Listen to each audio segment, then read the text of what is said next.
Hey, it's the Thursday Checkdown. I'm your host, Greg Kellogg, and I'm here with my good friend and co-host, Tipp Major. Tipp, how you doing tonight? Oh, Greg, what's up, man? It seems like I just saw you not too long ago. It's been less than an hour, Oh, and I yeah, got to like see an you hour. twice. No, Hey, man, I'm great.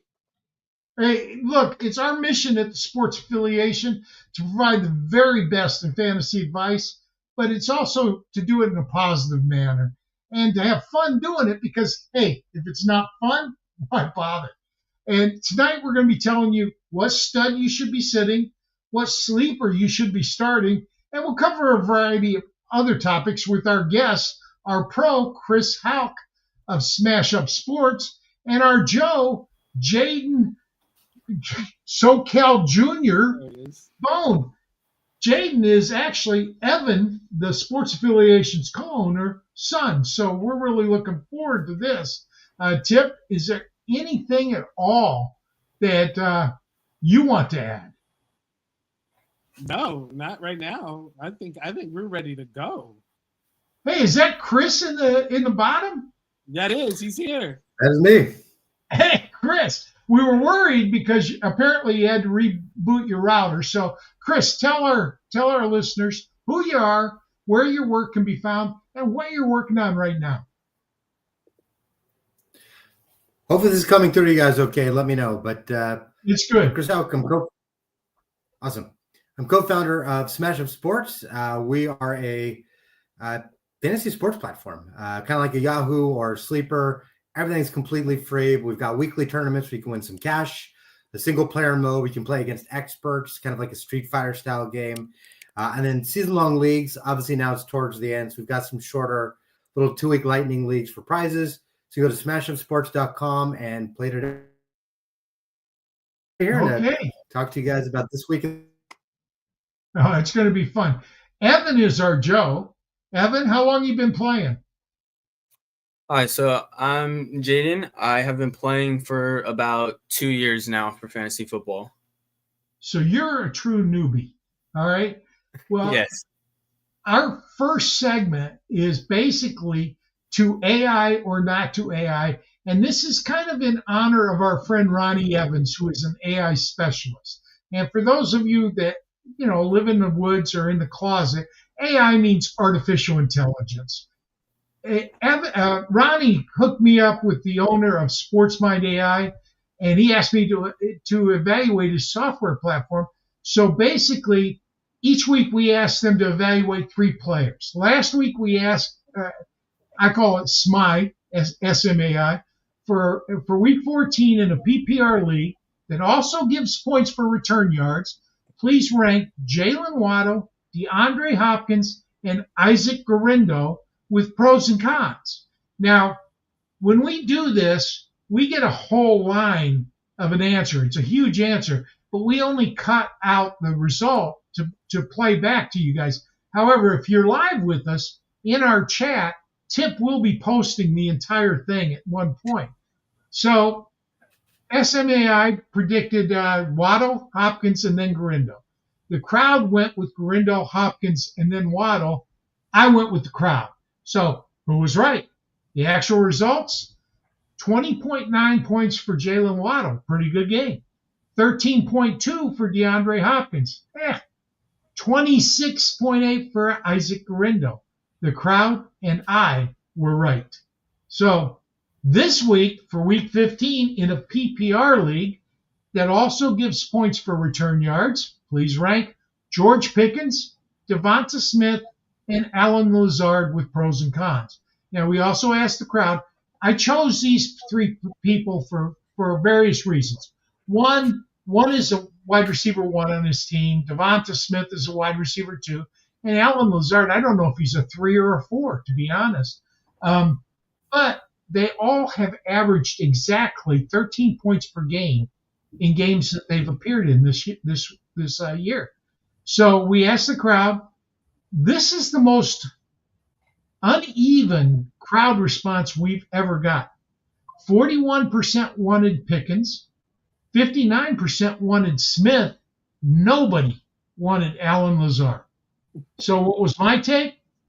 typically, okay, in a world, this would be simple. All right. Pickens is clear number one. Smith is the Eagles' clear number two. And Lazard, like I say, he's an afterthought.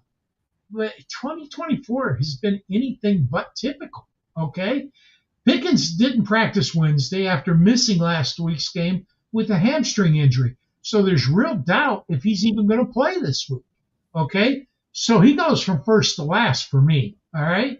Smith faces a very good Steelers defense and plays with the wide receiver one, A.J. Brown, who just qualified as a squeaky wheel by complaining to the press, crying to the media.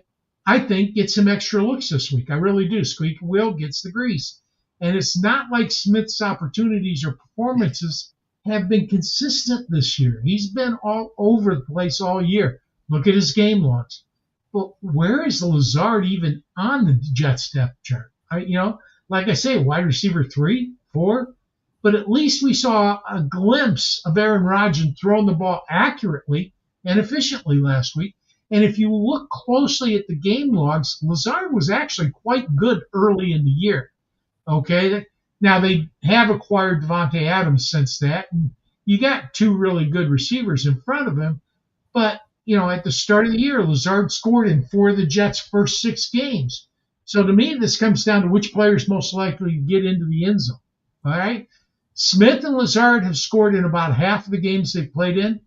But wide receiver 2 trumps wide receiver 3, 4 in my mind. So I'm going with Devontae Smith, Allen Lazard, and then George Pickens, who I suspect he sits. But what did Sir Winnington think?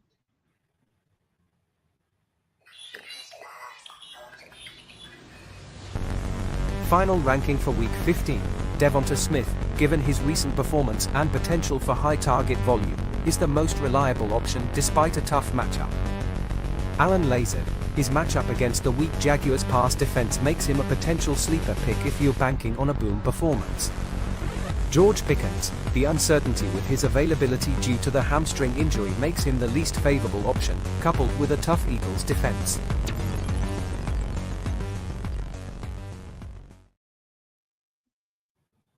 And now,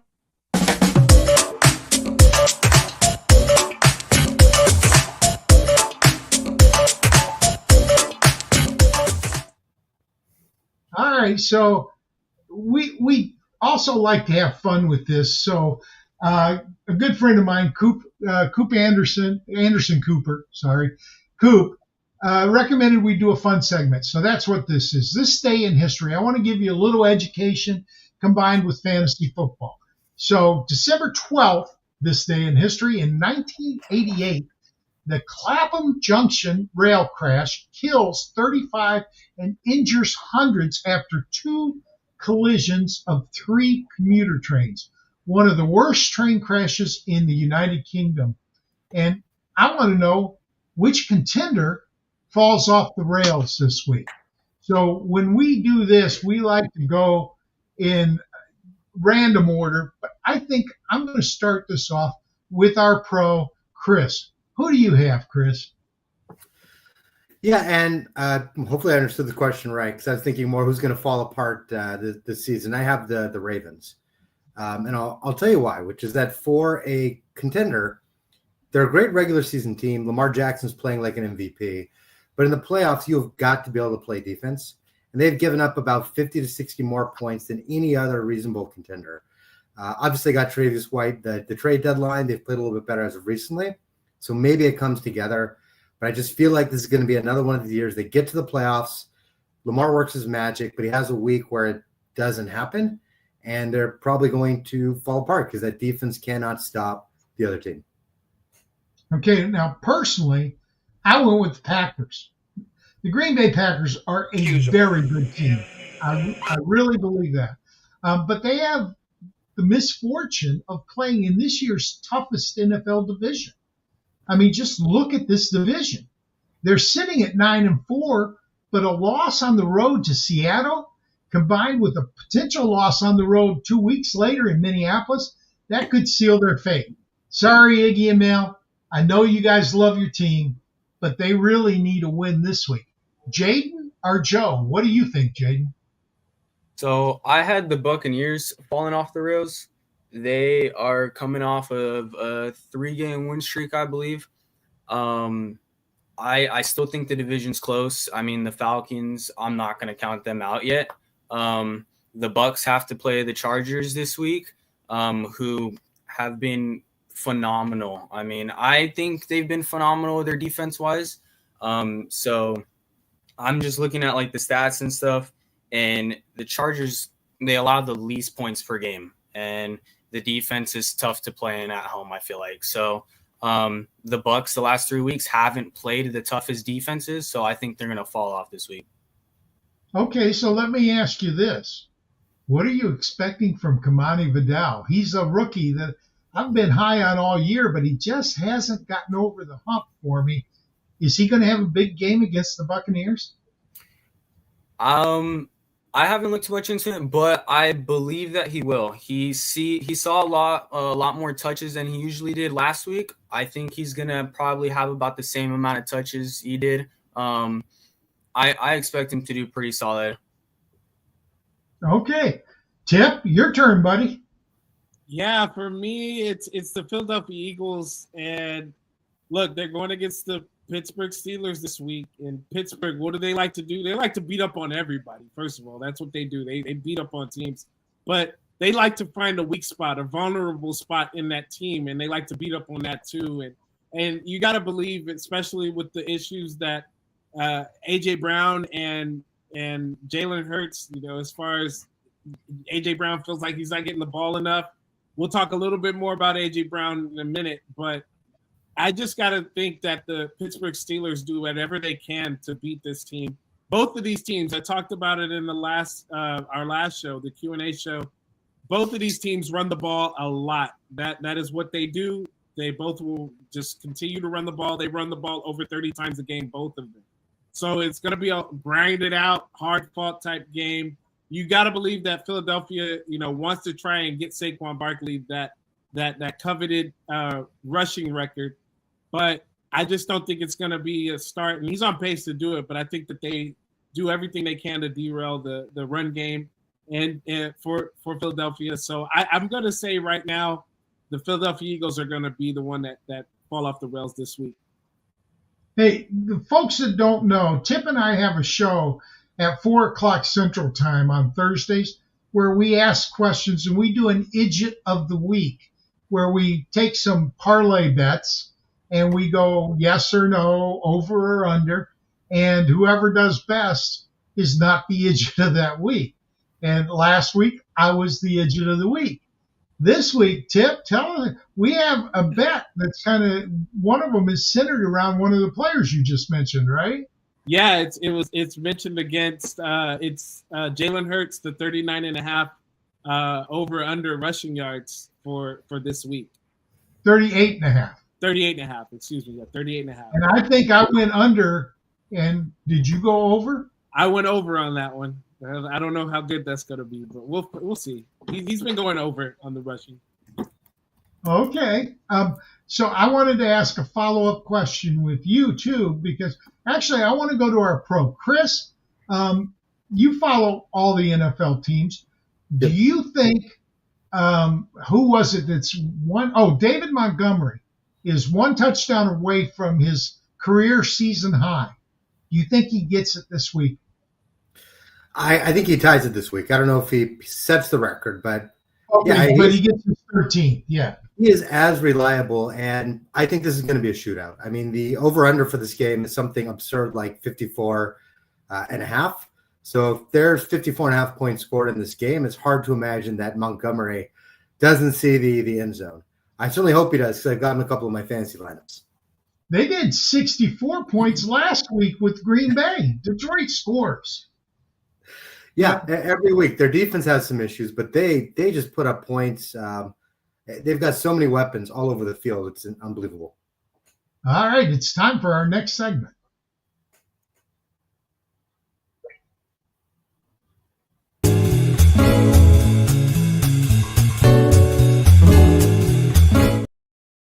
And Tipp gets to lead this one.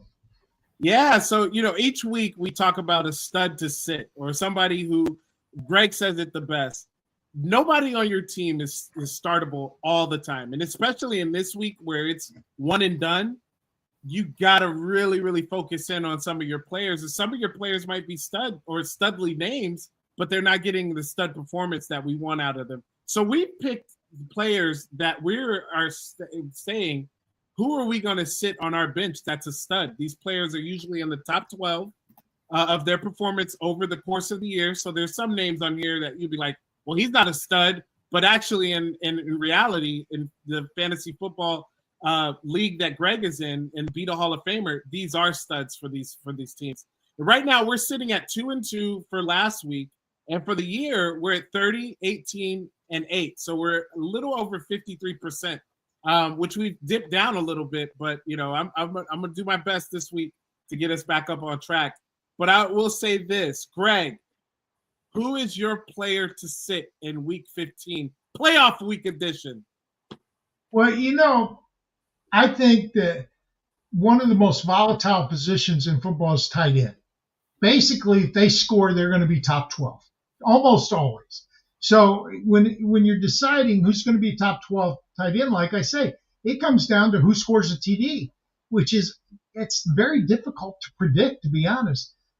Henry actually defies this theory because he gets overwhelming usage.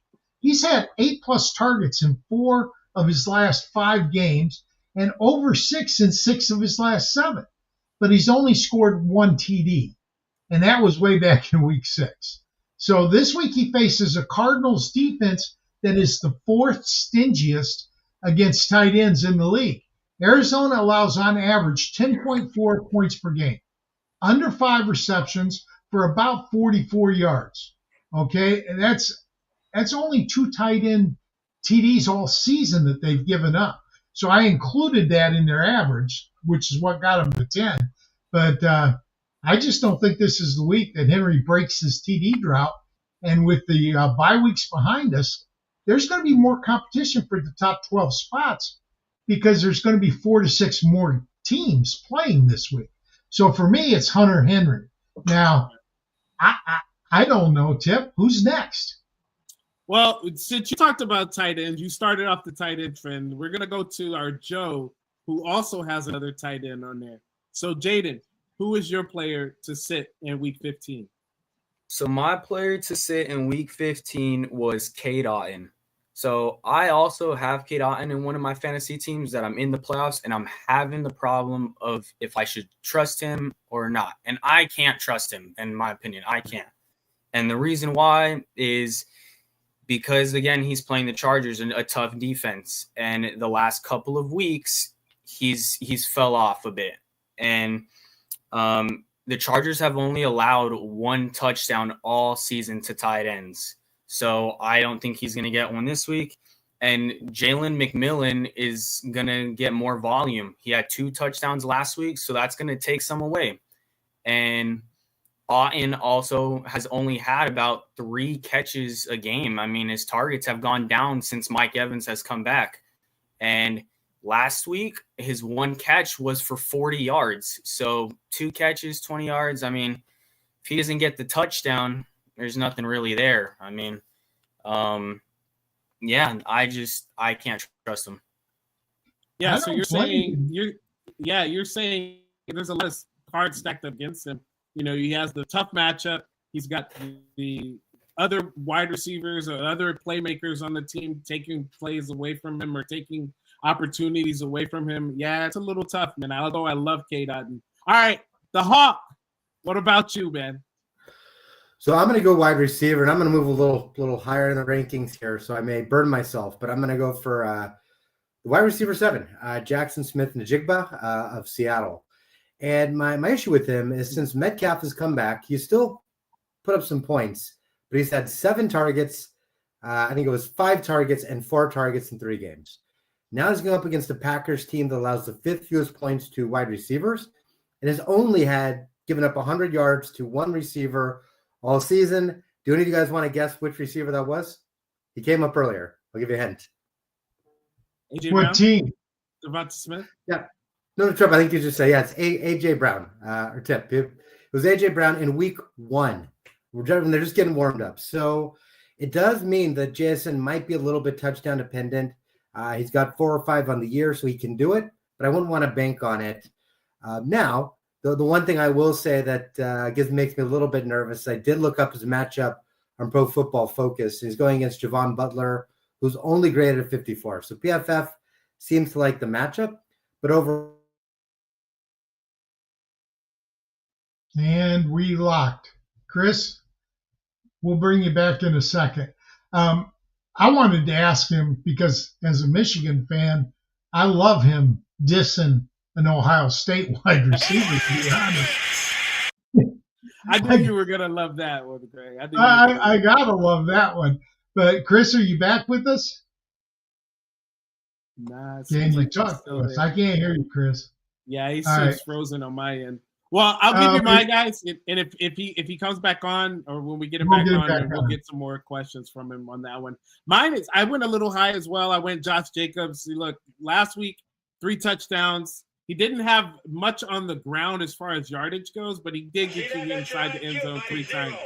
So look, Josh Jacobs this week, he's going against a team in the Seattle Seahawks that have given up. There's 5 teams. There's only 5 other teams that have given up less rushing yards in the last 3 games. And look, they are giving under 84 rushing yards. The other thing too, only Denver and Seattle are the teams that have not given up a touchdown in the last 3 weeks to running backs or a rushing touchdown in general. So that's another tough matchup for them. The defensive line's been playing really well, especially with Leonard Williams. And what he's been doing the last few weeks. Got the touchdown 2 weeks ago and had a really good game last week. So I think this is going to be a tough one for Josh Jacobs. And what I think is going to be a weird game Sunday night. I think it's going to be one of those higher than what we think scoring games, but it's not going to be a very entertaining game. It's going to be a lot of just dink and dunk, not a lot of downfield throws, especially from the Seahawks side. But, look, hopefully they can turn around. Hopefully DK Metcalf does some things. But for me, Josh Jacobs is a guy that I am sitting this week. Hey, I've got to add a couple things here. First and foremost, as much as I tease Tipp, okay, the dude is on fire with studs to sit. All right, he's 10-3-1, I think. No, something like that. 9-3-1, 9-3-1 going into this week, I think. And last week he said to sit Mahomes and was right. Okay. And so we've got the hawk back. So Chris, are you good? Yeah, I'm on my phone with data, so this should work. If it doesn't, I apologize in advance, guys. Oh, no. We're just glad to get you back. Do you want to finish what you were saying? Just that he's going against Javon Butler. So PFF may disagree with me, but the Packers, they did a great job even against the Lions last week, against the pass at least. I just don't fully trust him given the low volume of targets. I'll leave it there. Okay, so I want to bring up the second point. I already talked about how good Tipp is at this segment. Chris just gave you guys, if you want to get into this industry, Chris just gave you guys a big hint on how to separate yourself from the masses. All right? He uses PFF. He uses game logs. He looks at trends. He doesn't just look at overall stats. He looks at how things are going today. He considers injuries. He considers coaching. That's how a pro operates. And that's the difference between, a fly-by-night site and a site that's professional. So having been around this industry since the 90s, I've seen some really good people, and pretty much everybody I've run into is willing to help you. So if you want to get ahead in this industry, reach out to Chris, reach out to me, reach out to Tipp. We will help you succeed because we just want everybody to succeed. We just love this hobby this much. And I just think, of these, I wanted to say Tipp has been amazing. We're in week 15, and Tipp he's got 1 tie and 3 losses. That's for So he is 10 wins, 3 losses, and 1 tie. Now, a tie happens when you take a running back or wide receiver who's top 12 and he finishes 13 through 24. Still startable, but not a stud.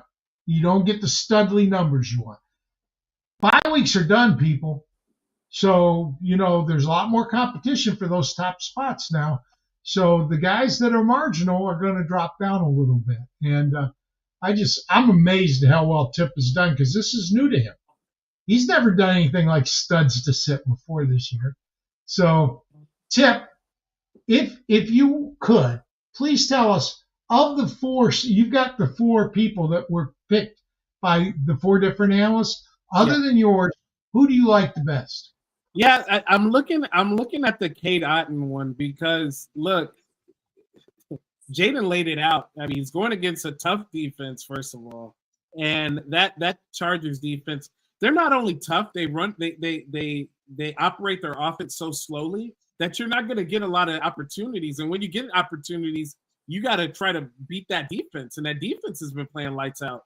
So it's really a tough thing for Otton this week. And then not only that, Jalen McMillan, Mike Evans, we already know about Sterling Shepard, Rachaad White coming out of the backfield. If Bucky Irving plays, it's just so many mouths there to feed.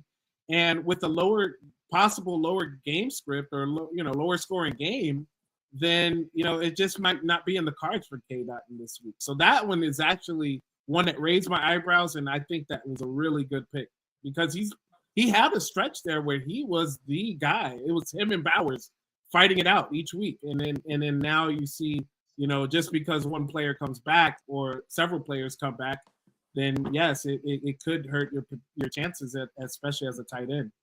True enough. Now, I think you missed this, Chris, but I was really happy with your pick because I'm a diehard Michigan fan. So whenever anybody picks against the Buckeyes, I'm ecstatic, baby. And when people pick a player that's coached by Jim Harbaugh, again, ecstatic. So I want to go to you, Chris. Of the other 3 choices, which one did you like best? Well, that's tricky. I like boldness, so I think I'm gonna have to say that the Josh Jacobs pick to me was one I like because I think if like that's a big gamble. Jacobs has been blowing up, so I really like the fact that went on a limb. You're taking a chance on Josh, someone who's been so phenomenal, and it is a tough matchup. So appreciate you and appreciate that you're putting yourself out there because you're talking about one of the best running backs in the game. Well, I did that 2 weeks ago with Saquon Barkley, and he was one play away, 25 yards and a touchdown away from me predicting that and being right on that, man. He'd have been RB25 without that 8.5 points. It hurt me because I was sitting there with my girlfriend. I was like, babe, look, Saquon Barkley. And she's like, oh, I know who Saquon Barkley is. He's a good player. And I'm like, yeah, he's really good, but he's not doing anything. Look at the first half. Look at his numbers. Look at what he's doing. And then look, the final part of that, I was like, oh, wow. That's only the third time you were wrong. He did that 2 weeks in a row, right? 2 weeks in a row, he was having kind of a good game going into the fourth quarter. And then 2 weeks in a row, fourth quarter, he breaks 2 long touchdowns and goes from like, yeah, he's okay to he's like the number 1 running back. Yeah, he's crazy. But a fantasy guy doesn't care when you score. Jaden, we got to get your opinion. We got about 45 seconds. Tell us which pick you like best other than your own. So again, going with the guys, I think Josh Jacobs is a great pick. I think the 3 touchdowns last week helped him out a lot. The Seattle Seahawks, though, have only allowed 8 touchdowns to running backs.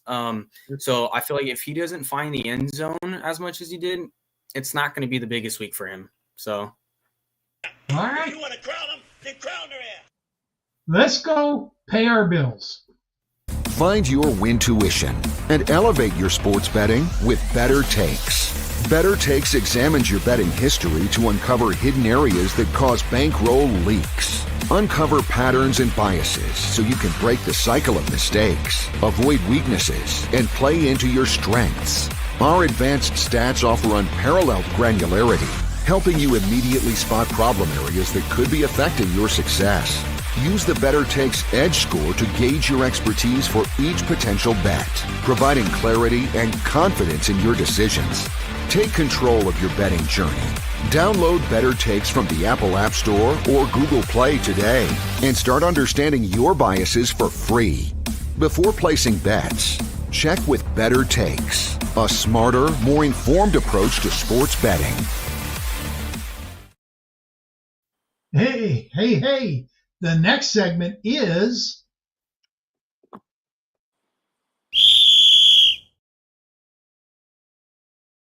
every week, every single week, just as there are studs to sit, you got to replace them with sleepers. Now, for us, we define sleepers differently than a lot of people do. Basically, to me, if you're not a top 12 running back, a top 12 quarterback, or a top 12 tight end, or a top 24 running back or wide receiver, you're a sleeper. Because in a 1-2-2-1 league, you're not normally starting.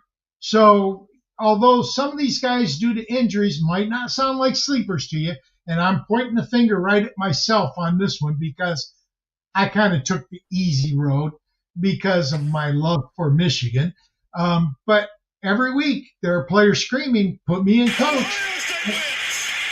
And these are the players we chose. Again, we're going to start with our pro, Chris. Hawk, what you got? So I've got a guy who is currently the running back 28 on the season. And that is Rico Dowdle. And, he started the year behind Ezekiel Elliott, slowly has taken over the running back role. And in the last 3 weeks has had 22, 25, and 19 total touches, 110 plus yards rushing the last 2 weeks.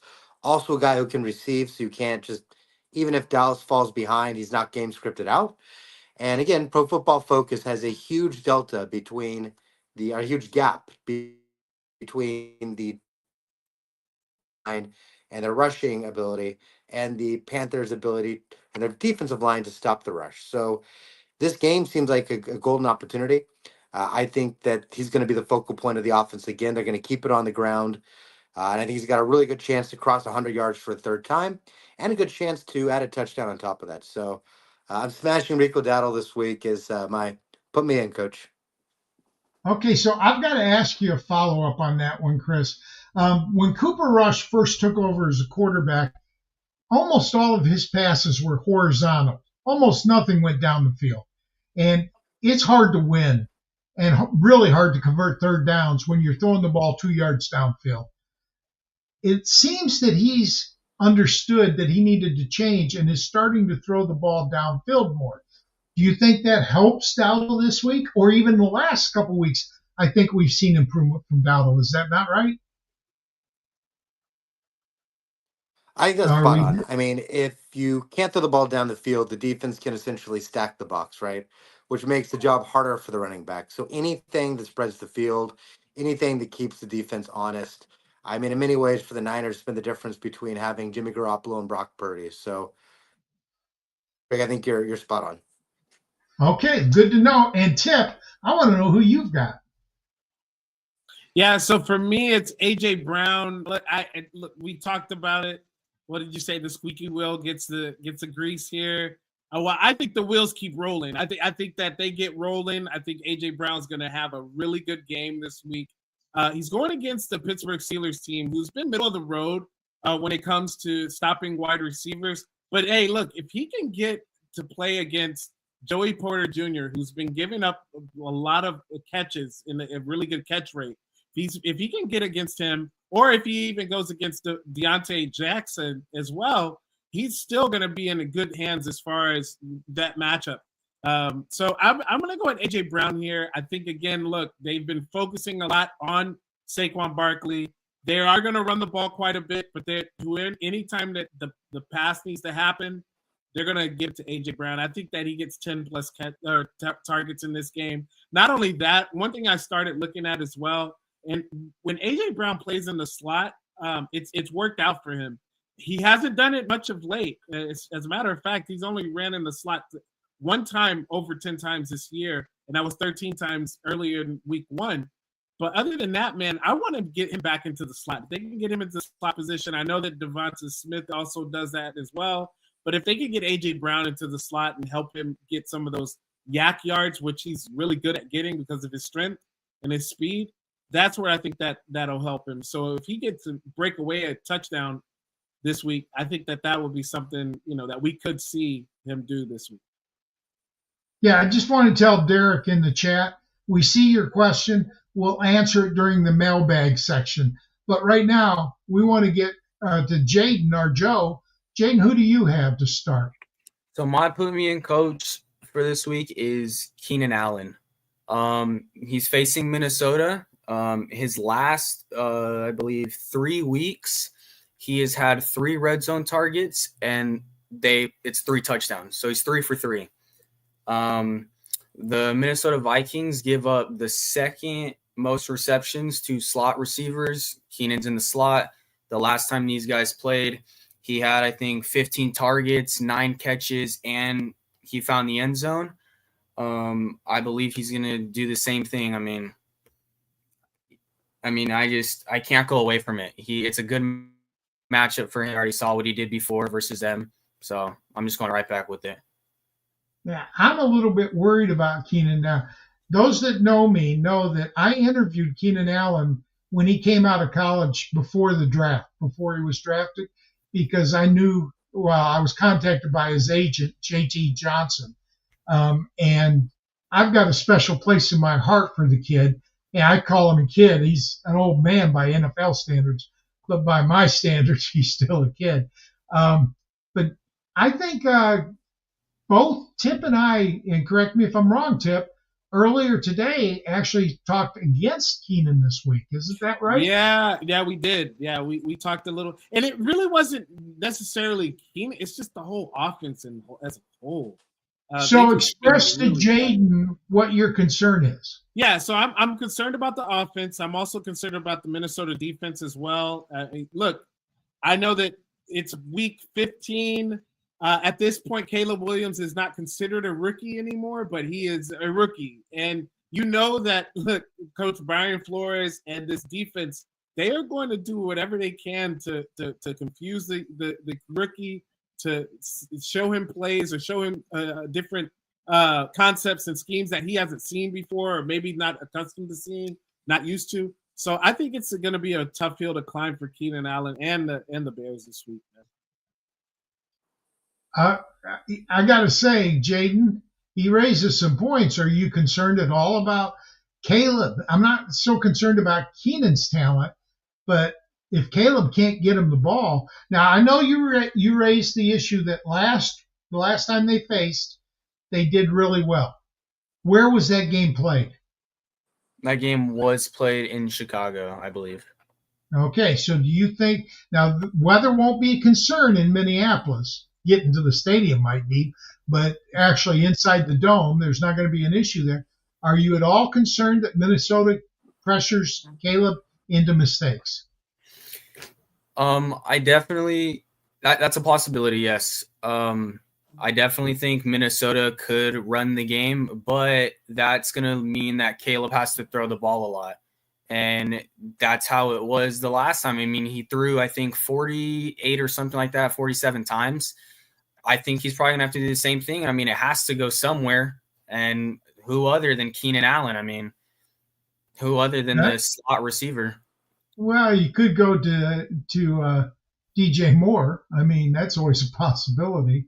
Or Roma Dunze. He seems to like Rome a lot, too. But my turn now. And I went with Houston wide receiver Nico Collins, who just happens to be the wide receiver 25, but only because he's missed games. Let's face it.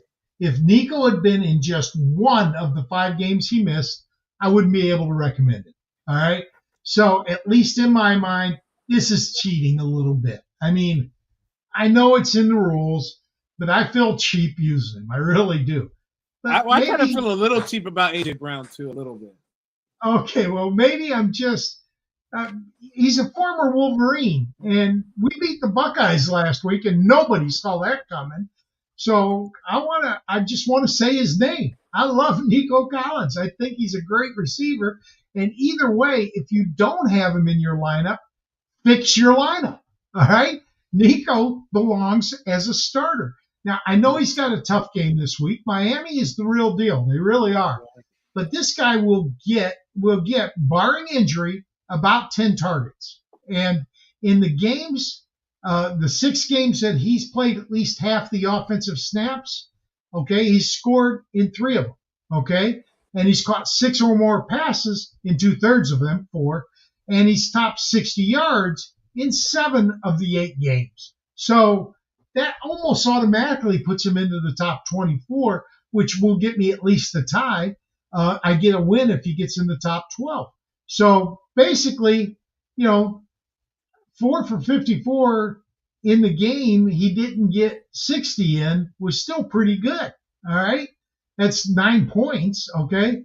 And by the way, he played less than half of the snaps in that game. So if you're in any type of keeper or dynasty league, right now, Collins is the guy you want to target. Go out and trade for him because his value is never going to be as low as it is right now. Go try to get him. Try to improve your future team because Collins is going to be a first or second round pick in future drafts. I truly believe that. Now, I want to know, and I'm going to a fellow pro. Okay, so those of us that have been doing this for a while, Chris, we use game logs, we use trends, we use coaches, we use Pro Football Forecast. We use a lot of different tools to develop our ideas. Am I taking the easy road here? Because I think I am. Oh, I don't want to say that, but yes. I mean, I think, look, it's there's no guarantee who's going to get top 12, but I think if all of us had to pick one player and our life depended on how they did this week, I think all 4 of us would jump on the Nico bandwagon very quickly. All right. Well, that means we've got Michigan fans in the house, and I'm okay with that. I really, really am. So now, typically, we would go another 2.5, 3 minutes in this segment, but I want to give a little extra time to the mailbag because we've got at least one question in the chat. Right. So if you could, Iggy, please take us to our next.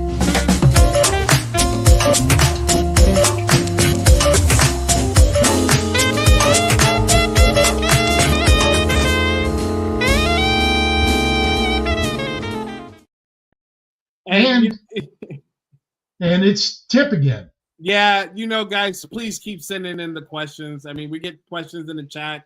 We also have the Q&A show. We get questions there. But you can send us questions throughout the whole week. And if it's good enough, we will read it on air. And we will read it out loud. And we will answer it with actual research behind it. So we really appreciate all the questions. So we're going to get to number 1. And the number 1 question is for you, Chris. It's kind of an easy one, but I don't know. It might not be. But Gabriel wants to know for week 15, this is playoff weeks, Jaden Daniels versus the Saints or Joe Burrow versus the Tennessee Titans? You're making me nervous because you're saying it's easy. And so now I'm going to give an answer and you might be shaking your head. But I'm going to go with Joe Burrow here. Yeah. Okay. Sorry, go ahead, Tipp. You got to tell us why. Oh, yeah, sorry. I didn't want to interrupt Tipp. But so here, I'm going with Joe Burrow for a couple of reasons. One, I like the matchup better. I think the Saints, they're a bit of a disaster. Their defense is not as good as it looks on paper if you look at the season long, because they obviously traded Lattimore partway through the year. But they also run the ball a lot. With Carr out, they may run the ball through Kamara, just slow the pace down. They might try to run the clock and have a low-scoring game. So that may take some opportunities away from Jaden. Don't get me, I like him. The other thing is just it's the playoffs. And here's the thing with Burrow. Burrow has been amazingly consistent. He has scored over 15 points, I think, just about every week except for 2 of the last 7 or 8. Whereas if you look at Jaden, the last 7 weeks, he's had 3 weeks under 14 points, 2 weeks in single digits. There's had a couple weeks he's blown up, right? 30-plus points. But so is Burrow. So I think both for the matchup and for the fact that it's the playoffs and I want someone with a high ceiling, but also who gives my team a good floor, I'm going to go with Joe Burrow. Are you at all concerned about Burrow's injury status? Not at the moment. Nothing I've seen has indicated that it's a serious injury. I feel like this time of year, guys are banged up every week. I honestly don't even pay attention on Wednesdays because I feel like every Wednesday, guys will rest. Like half my roster goes to questionable, and by Thursday, Friday, they're back to healthy again. Fair Okay, enough. are you all concerned about the ex-teammate over there in Tennessee, Tyler Boyd, maybe divulging some information on how to stop the offense? And that is my only concern. Other than that, it's Joe Burrow 100%. My only concern would be that Tyler Boyd divulging information, because come on, he's been there for My concern concern is New Orleans is not going to be able to convert third downs with Jake Haney, and you're going to see a lot more Daniels on the field than you normally would. Yeah. I'm not by any means saying that Joe Burrow is not going to have a good week, but I do think that Tennessee's a good defense too, especially against the quarterbacks, or they have been in previous weeks. But let me ask Chris a question real quick. Let me ask Chris a question real quick, because this is in one of my leagues. Yeah. Joe Burrow or Sam Darnold? Because I went with Darnold. I'm taking Burrow this week. Darnold also has a good matchup. Look, again, you look at Burrow's game log, and he just has, ever since T. Higgins has come back, he is on fire. He has weeks over 30 points. Like it's not like he's a high floor, low ceiling guys. Yeah. There are some worlds you might say, oh, look, Jaden can give you 30 plus. Burrow's never going to do that. No. Joe Burrow gets 30 plus just as much as a guy like Jaden, but he has a higher floor by far. I think you guys all bring up good points. Certainly, there's a world where the Saints are a disaster. In that world, too, it's also possible that Brian Robinson Jr. runs the ball a lot. The Saints are not very good at stopping the run. Obviously, it's possible that Jaden runs a lot as well. So don't get me wrong. There's leagues I'm starting Jaden this week because I do not have Joe Burrow in the league. If I had to choose between the two, though, I'm going with Joe. And the way Jamar Chase, the way Jamar Chase is playing right now, you can't. You have to just continue to want to have somebody throwing the ball to him, or catching the ball, because it's just working so well right now. Him being in the slot is one of the, like, when they start talking about it at the beginning of this season, you're always like, yeah, whatever. It's coach speak, right? Bob Harris says it best, coach speak. But he's actually been in the slot a little bit this year. The last time I checked, he was over in the slot like 34% of the time. He's in the slot, so he's getting into the slot, and he's reaping benefits of it because his short yardage quickness. Look, the way Jamar Chase is playing, I think. Go ahead, Chris. No, go ahead. I was only gonna say the way Jamar Chase is playing, I think I could be quarterback and score 5 points. So if I can get 5, Joe Burrow can get 30. His short yardage quickness, along with his speed and his power, it's a problem for linebackers and a problem for safeties, and that's why he's breaking off and getting, like, he'll get a 5-yard dump pass to him and he'll break it for 70 yards and score. And he's a problem. He is a problem. And it's not like Burrow is a bum. The guy can play. Right. Yeah. All right, so we'll go to number 2. The number 2 question is from Amanda, and this one's for you, Greg. Garrett Wilson or Malik Neighbors this week? Ooh. Yeah, I really appreciate this. Last week I gave Tipp crap for saving I gave him kudos for taking the hardest question last week, but this week I'm going to give him crap because I think he took the easiest question for himself. Think so. Well, we'll talk about that a little later. Right. But anyway, on this one, Danny DeVito is 5 foot 0 inches tall. And while I know it's not Danny under center, watching Tommy play kind of makes me wonder sometimes. You cannot win in the NFL, as I said earlier, throwing horizontally. Cooper Rush did his first game. Danny DeVito did his first game as a starter. You have to throw the ball downfield. In their only game together, DeVito targeted Neighbors 9 times. That's good. But it resulted in a 6 for 64 with 0 touchdown stat line. That's 12.4 points for one of the better wide receivers in the game. All right? Rodgers finally looked good last week. I mean, he looked really good. But he's been targeting Wilson all year. In fact, 23 times in one game. and 10 times in each of the last 2.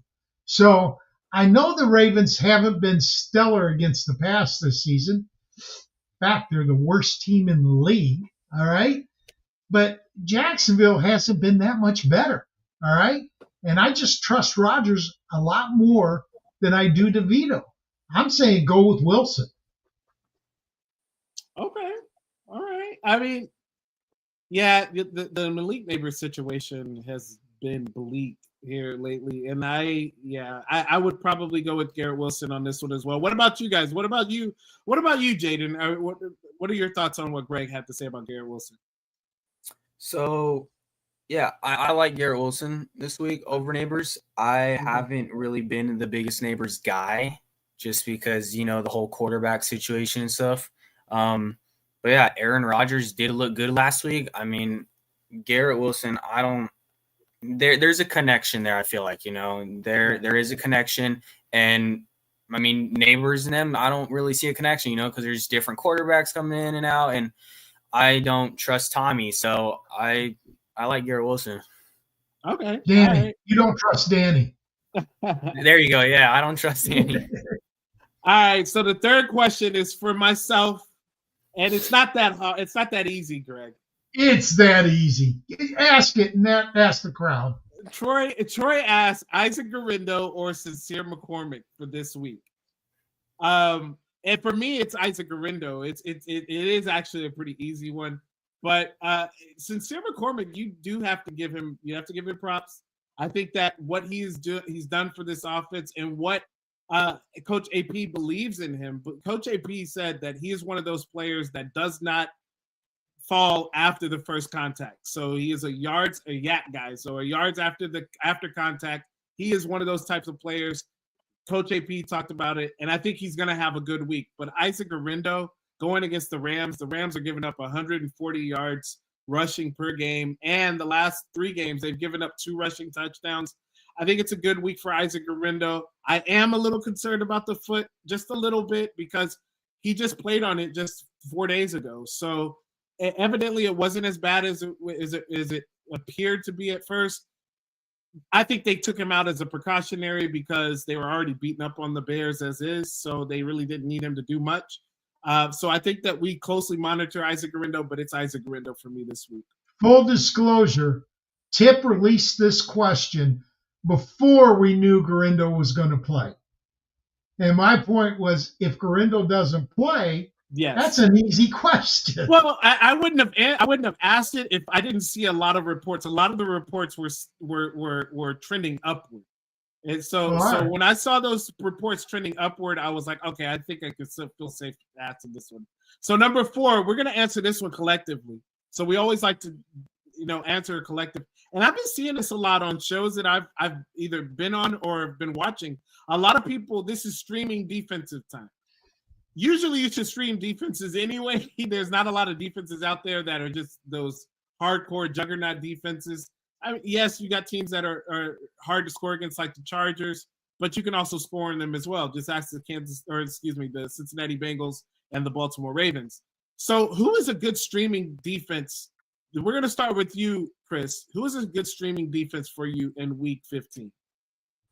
Nice. I get to go first, so I get the easy one. I'm going to go for a team I loved at the beginning of the year, didn't later, and I trash talked a little earlier, which is the Ravens, right? They're playing the Giants. They got Tommy DeVito. Giants actually might put up some points. So they may not get they may not get a lot of points for preventing the Giants from scoring. I could see the Giants getting some garbage time points in there, but this is just a game where there could easily be, 3 or 4 turnovers. Not that hard to see. You said it, Greg, like they throw a lot horizontally. All it takes is grabbing one of those and you're at the house. You get 6 points for a touchdown. So I will say Ravens have their issues, but they're aggressive. And against a team as bad as the Giants, that could turn to big points. All right, Greg, what about you? Who's a team that you're streaming this week? Okay, I got to go to an earlier show that I was watching today that is part of the Sports Affiliation. Home Slice or something, a pizza parlay, something. Iggy and Evan actually had Bob Harris, Hall of Famer Bob Harris, on with them today. and they asked a streaming question. And two of the defenses that were recommended were the Baltimore Ravens, who I agree with Chris about, because Danny DeVito's their quarterback this week, and Washington Commanders versus the Saints and quarterback Jake Hayner. Honestly, I had to look up who was going to be the quarterback for the Saints. I had no idea. And Commanders aren't a great defense, but anytime you're going against a new quarterback, you have a chance of shutting the offense down. I know Kamara's a good player, but you can't just run the ball. You have to have a passing attack in the NFL. And I'll give you a third one. Las Vegas Raiders. This is in deference to you, because I know that you, Tipp, are a huge Raiders fan, versus the Falcons. Nobody has been friendlier with turnovers than Kirk Cousins. He's had 12 fumbles this year, 2 lost, and 15 interceptions. And he's had something like 4 fumbles and 6 interceptions in the last 3 games. So to me, it's the Commanders, the Ravens, or the Raiders. Yeah, no, Commanders are 100%. I agree with you going against Jake Hayner. That is the stream for me of the week, just because we don't know what we're going to get from this offense now. The offense has already been struggling, and you got to stop Alvin Kamara. You got to stop Kendre Miller. Okay, I understand that. But once you stop those guys, who's going to be pass catching for you? Is it going to be MVS? Because, look, I do not – I'm not going to sit on here and tell you guys to play MVS by any means. I don't believe in him. I never did. I just don't see any of the talent there for him. So I think that it's definitely the Commanders for me. Do any of you guys have any other ones? Because I think that those have been. Yeah, we got to ask for Jaden. Yeah. So for the defense, I'm on the Broncos. I love the Broncos defense. I've started them quite a lot in fantasy, but yeah, I mean, they just are coming off the bye week. They're, fresh, the week before that. Their defense, they did win that game, but their defense stepped up. They had 3 interceptions and they scored 2 touchdowns on them. I don't know, man. They're going to make Anthony Richardson run, but I feel like he's going to also pass. He's going to have to pass quite a bit because he can't run the entire time. And we all know his passing isn't the greatest. And they've had an interception in about the last 4 games. So I expect them to be really good. Yeah, no, definitely. I like that as well. Greg, we got a lot of questions from the chat. Don't you have one more question for Jaden? We do, but I can let Jaden answer one of the. Well, you know what? Let's let him answer this one here. Yeah. So G43 asked Zach Charbonnet or James Cook. So that one, I feel like it's a little easy, but it's also a little tricky because we don't know the situation fully with Kenneth Walker yet. I did see he didn't practice yesterday and he didn't practice again today. So it is a Sunday night game. So he still has a little bit of time, but if he's not going to play, I'm going to lean towards Zach Charbonnet because he's had 3 starts when Kenneth Walker has been hurt. And in those 3 starts, he has finished, I believe he was RB1 last week and RB8 and 7 the other 2 times. He gets the touches. He gets about 20 touches when he's the starter, and he's also involved in the passing game. I expect him to have the same amount if Kenneth Walker doesn't play. Okay. And the reason why, too, I don't trust James Cook. He's inconsistent, in my opinion.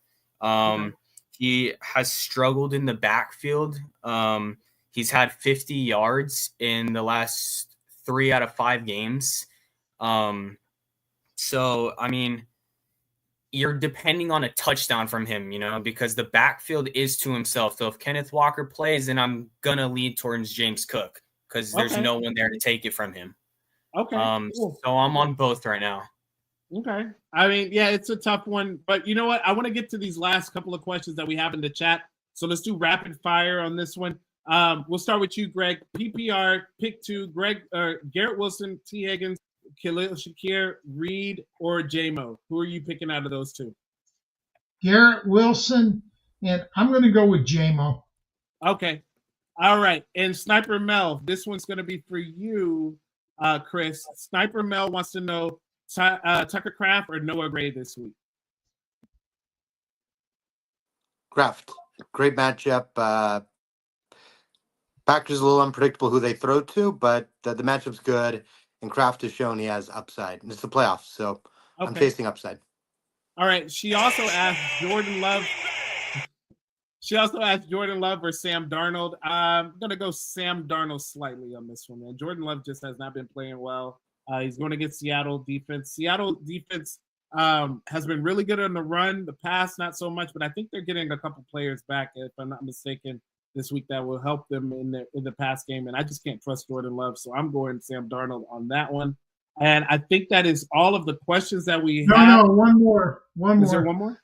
Yeah, Derek asked if Walker is out, would you start Charbs over Monty in the flex? My running backs are Achane, Gibbs, Monty, and Charbonnet. And I would not, but then I'm a Detroit fan. How about let everybody answer this one? Let's go to you, Tipp, and then we'll go to Chris and then to Jade. If Walker's out, I think you play Charbonnet. I mean, you already have Gibbs there. I would understand playing Gibbs and Monty because that'll work. I've seen some leagues, some teams that'll do that, and it works really well. I just think that, just on the off chance that there is a bad game or there's a dud or something, you can have the Charbonnet opportunity. It's just better. So that's 1-1. Let's go to Chris. Well, if I can have 15 seconds to give a little context here, a little game theory. One of the things that's really important in fantasy, especially in the playoffs, is to understand variance. If you are favored to win by a lot, you want to play it a little safer. If you're favored to lose, you want to roll the dice. So overall, if I got to pick one to have a record, I'll say Charbonnet. With that said, if you just need safety, Monty's got a nice safe floor. He's going to get you double-digit points every week. If you're favored to lose, you got to roll the dice a little bit. Charbonnet, maybe he gets stopped. Maybe they have a bad week. But his upside is just tremendous. Fair enough. And now to you, Jaden. Yeah, that what he said, basically. I am going to take Charbonnet just because of the volume. Monty and Gibbs, they split. So if Walker is out, I'm going to take volume over it. That's fair enough. Okay, so that is our show for tonight. I want to thank our guests. Chris, once again, please tell the audience where they can find your work. You can find us over at smashupsports.com. All free to play, complete free. Go register tonight. Actually kicking off. Go get us some teams in before the game. We've got weekly tournaments, single player campaign, and some lightning leagues for prizes. No entry fees, no pay to win, nothing like that. So thank you again, Greg, Tipp. Awesome to be on with two of the biggest experts in the game. And thank you, Chris. And thank you, Jaden. We really appreciate you coming in. Excellent job. Join us next week at our regular day and time, Thursday nights, 7 p.m. Eastern, when our guest will be Michael Reedy of fantasy football writer for Fantrax, who also hosts a pod at Optimus Fantasy, and Stephen Michelson as our Joe.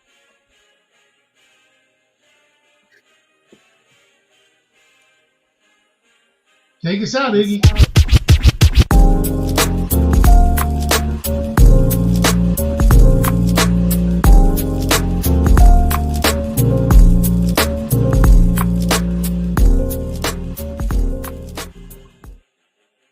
Find your win tuition and elevate your sports betting with Better Takes. Better Takes examines your betting history to uncover hidden areas that cause bankroll leaks. Uncover patterns and biases so you can break the cycle of mistakes, avoid weaknesses, and play into your strengths. Our advanced stats offer unparalleled granularity, helping you immediately spot problem areas that could be affecting your success. Use the Better Takes Edge score to gauge your expertise for each potential bet, providing clarity and confidence in your decisions. Take control of your betting journey. Download Better Takes from the Apple App Store or Google Play today and start understanding your biases for free. Before placing bets, check with Better Takes, a smarter, more informed approach to sports betting. We are going to go into the watch party. So great show, y'all. Absolutely great show. We can bring everybody back in. If anybody wants to hang out, basically, we're going to be watching the game. Hey, Chris. Soon. Yes, I would like you to invite you to come back in the off season to talk about Smash Up, if you are willing. You there, absolutely. Chris? Would love to do that. It was amazing. You guys are both great. It was great meeting you at the expo, and would love to do that. All right, we'll schedule it. Sorry, I forgot about the watch party. I hit in screen. I hope it didn't hurt her. It's absolutely okay. I mean, I was gonna hop in real quick, but I had to run to the bathroom. I was like, I forgot all about going over. Yeah. This should be a fun game tonight. This should be a fun game tonight. I mean, I saw the experts picking the Rams to win. I didn't see anybody picking 49ers, so should be interesting. We'll see what happens there. Nakula. So the question here, before I drop, can I get the wisdom of the crowd? Yes. Sure.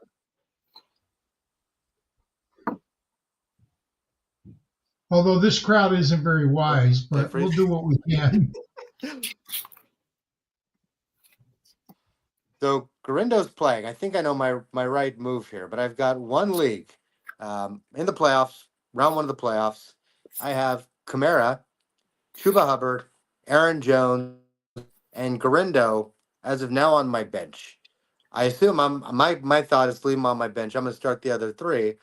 But all the experts we have on this call, I figured I'd throw the question out and see if there's any other opinions. I agree. I'm gonna look elsewhere tonight. Or let me ask you: do you have a wide receiver in a second flex position? Can you start all four? No, one flex in this league, and that's So then one of those running backs is going to be on my bench, and I think it's Garindo with the foot. Yeah, I think I agree. Now, let's ask the crowd, if they're all healthy, what order do you put them in? Between what? Say them again for me. I didn't write them down. Chris? Kamara, Chuba Hubbard, Aaron Jones, Isaac Garindo. Well, Chuba's about to get another big workload, so I mean, Chuba's one for sure. Chuba's one. If Kamara's healthy, he's 2. Aaron Jones 3.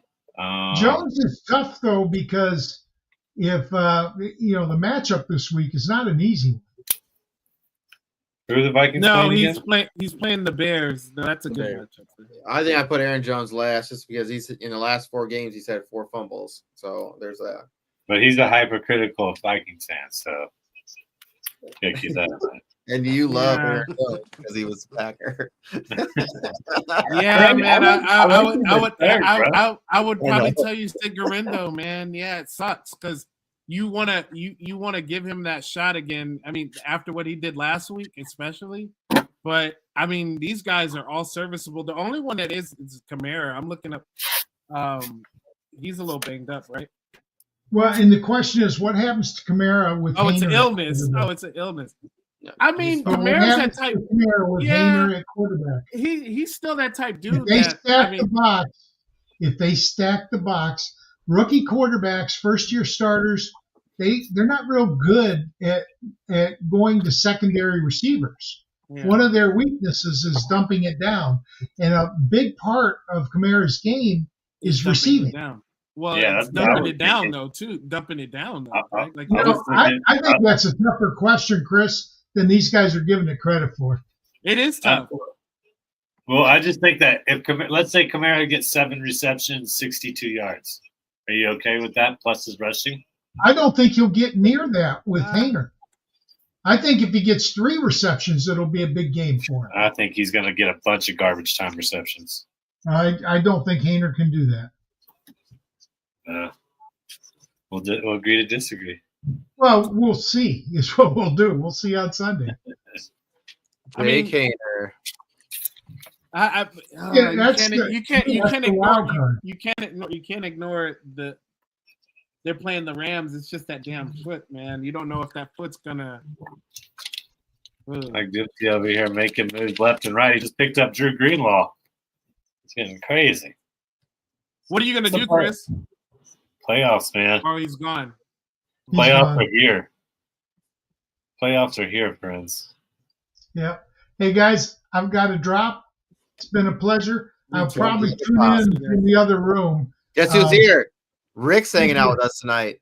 What's up, Rick? Rick. Hey guys. What's up, man? Rick's hanging out with us tonight. Hey Rick, thanks for supporting the shows. You bet. Yeah, Appreciate you, man. I got some hot questions for you.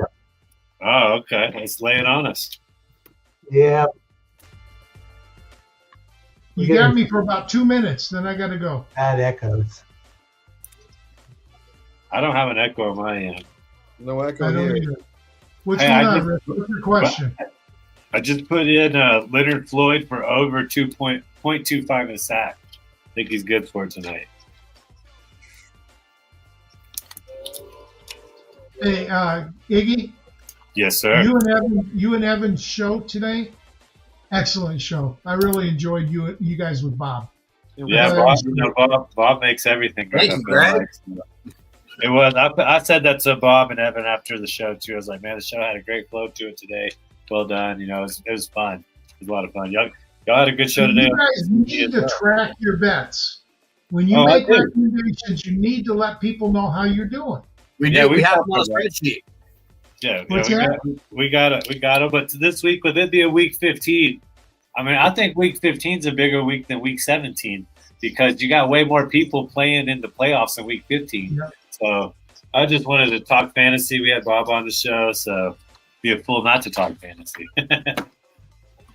We're putting the stamps on all the flyers that JC and I have been stuffing during the show, getting ready to send them out to New Mexico, Wyoming, and I think we're going to have maybe a few more left over. So I'll just go ahead and start on Montana. Once again, put in flyers about Kawasaki's disease in every rural hospital in the Mountain West. Okay, right. Hey, Jaden, you did a great job. Pay attention to what your dad does. All right, watch it. Now, not with him in the room. Just watch what he does on the show after hours, because you can learn from other people. The great thing about this hobby is there's not a person that's successful in this hobby that won't help you if you want to do this. If you really want to do this, everybody will give you a hand because we're all about everybody succeeding. I never wanted to make money doing this. That was not my goal. I just loved it, and I had a good paying job. So I just wanted the friendships I've made over the years, the fact that I can call Scott Ingle or Bob Harris and they'll pick up the damn phone.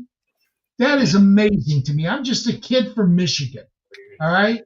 So just learn from anybody you can learn, and your dad's doing it. Just don't let him look at you when you're learning. You don't want him to explain what he's doing. You want to learn from watching. And we should have talked about here in the middle. This Iggy dude, he's pretty good too. Now, I like JC, but Iggy, I don't know. There's something about this Iggy dude. 5 minutes to get ready. Well, thanks to we should have talked about the Lions Buffalo more. JC and I talk about them. That's going to be the game of the week, man. I mean, that's I'm possible. going to go to the other one. Got to run, guys. All right, thanks, Greg. All right, Yeah, but that's really going to be go. the game of the week, man. I don't know if the Lions. I don't know if there's. I mean, there's a couple of good games this week, but I think that's going to be an amazing game to watch for fantasy purposes. Week 15, you know, a lot on the line there. I imagine most people that have Josh Allen are in the playoffs. Well, I mean, honestly, I think the Lions are going to end up winning that game. So I think it's going to be a high-scoring game. I would love Buffalo to beat the Lions because it helps the Vikings a little bit, But man, Lions are tough, man. They're regardless of whatever's going on. You know that Amon-Ra St. Brown is the second least drop rate in the NFL. Unbelievable. He catches everything. Guess who number one is? You probably won't guess. PJ Washington. No, Jacoby Myers. Man. Yeah, I can believe that too. Myers is I having think great. it's 0. I think his is 0. That's insane. It's a great wide receiver. Yeah. All right, Rick. I know you got some questions. Yeah. And I was surprised. I guess Bosa and Greenlaw are both playing tonight. So that should Yeah, be, both and Greenlaw are in there. Hey, we're going out to dinner. We'll be back. All right, enjoy, guys. It's fun, Jaden. Thank you guys. Thank Easy. you, man. So my questions are IDP. So you're right. and I'm torn between starting DeMar Hamlin or Amani Hooker. All right. We talked about that Lions game, so Hamlin could have a pretty good game against ASB, who's not dropping anything. Who else is out there on the waiver wire? Because I just saw, dude, Mooring is somebody who I've kind of fallen in love with over the last couple weeks. From the Raiders? Yeah, dude. Last week he put up a massive game. Eric Kendricks is somebody who's out there too if you're looking for a linebacker. Yeah, I just Devarion Overshone just went down last week, and he'll probably be Yeah. out in 2 weeks. And Eric Kendricks immediately stepped up, and he's actually had 3 weeks with over 20 points. So I got a tough decision both at safety and also cornerback because I've got Christian Benford, Jamal Dean, or Lassiter for the Texans. That's tough. Throw a dart, right? Who are the Bucks playing? Off the top of my head, I can't think of it. The Bucks Yeah. are playing. That's a great question. You said Jamal Dean, right? Yeah, they're playing the Chargers. Oh, maybe without Justin Herbert, you may not get any. I don't there know. you go. Here's some linebackers. 2 coaches in here. He said Neville Hewitt with Al Shair out as a sleeper linebacker too. There you go. That is a tough cornerback question. I want to lean Dean, but I don't know if Herbert's going to play. If Herbert doesn't play, you got to pivot, So Yeah. And in other the other 2 games are going to have a lot of passing. So yeah, that is tough. I don't know, man. I also think Going long already. Woo! Kittle. Woo. Yeah. Not going to play immediately. Kittle's going to eat tonight. You want a flag? JC 10 push-ups. Dude, with the NFL this year, we'd be fucking so fit. We would have been doing that shit. We'd be ripped this year. Maybe we'll do five next year. I didn't even look. Is Garendo in there, or is I thought I saw Taylor. I didn't either. I think it was Garinda though. Coach said Lassiter might be the play. Yeah, that's where I was leaning to with Lassiter, but that's kind of he should get some tackles at least. He's probably got the highest floor. Yeah, it's funny because you play all season long, and then all of a sudden you lose CMC, early on you lost CMC, then you lose Brees Hall. So you're making decisions between guys like Isaiah Davis, Braylon Allen, Tank Bigsby, and Sincere McCormick, and you're just thinking, what could have been? Yeah, I've got Kenneth Walker and Brees Hall in the league, and I've got I do have Davis, so I did handcuff Davis, but I don't have Charbonnet, so I'm looking at Allen. probably Justice Hill. So we'll see how it goes. Kyron up the gut, man. Justice Hill. Yeah. Plus, I'm guessing that Njoku's not playing, so I have to start Stone Smart. Hey, why not? Opportunity. It is. I'm sorry. The door open. Daniel Bellinger, he might be out there too. Yeah, I've got Bellinger in a couple leagues. I was so hoping that he was something, man. He was one of the guys. I was like, this kid is gonna be fun to watch, and then they just kept drafting. I'm like, he's never gonna get a chance. Yeah, I drafted him so much last year in best ball. I drafted him and Juwan Jennings so much last year in best ball, and then this is the year they went off. So I was about a year ago. I had 7 shares of Deontay Johnson last year. Oh yeah, Deontay Johnson. Yeah, I mean, this year too. Fuck. Yeah. I mean, if you invested into him, phew, you know. You know who's been a surprise that I didn't think was going to be good at all? Jerry Jeudy.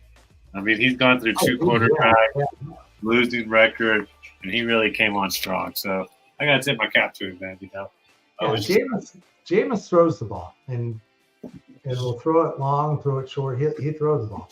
You could even say his old counterpart, Cortland Sutton. Cortland Sutton wasn't really anybody was really shaking a stick at or talking about before the season, and then Bo Nix came on really strong, and they just was just like that connection was just like instant. I do have quite a few shares of him, but just kind of being more of a homer. Because he was going so late, JC. I was like, I can't pass him up as wide receiver. That's what I'm saying. Like, he was going so late. Yeah, dude. It's just one of those things. I was like, I gotta take. Coach is calling. He said he's calling first dibs on Bellinger.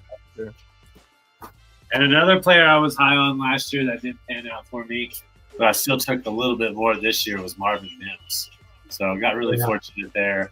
And especially, that was almost intercepted. Oh my God, right through his hands. Lenore, dude. I got Brown. Oh no, it's Lenore.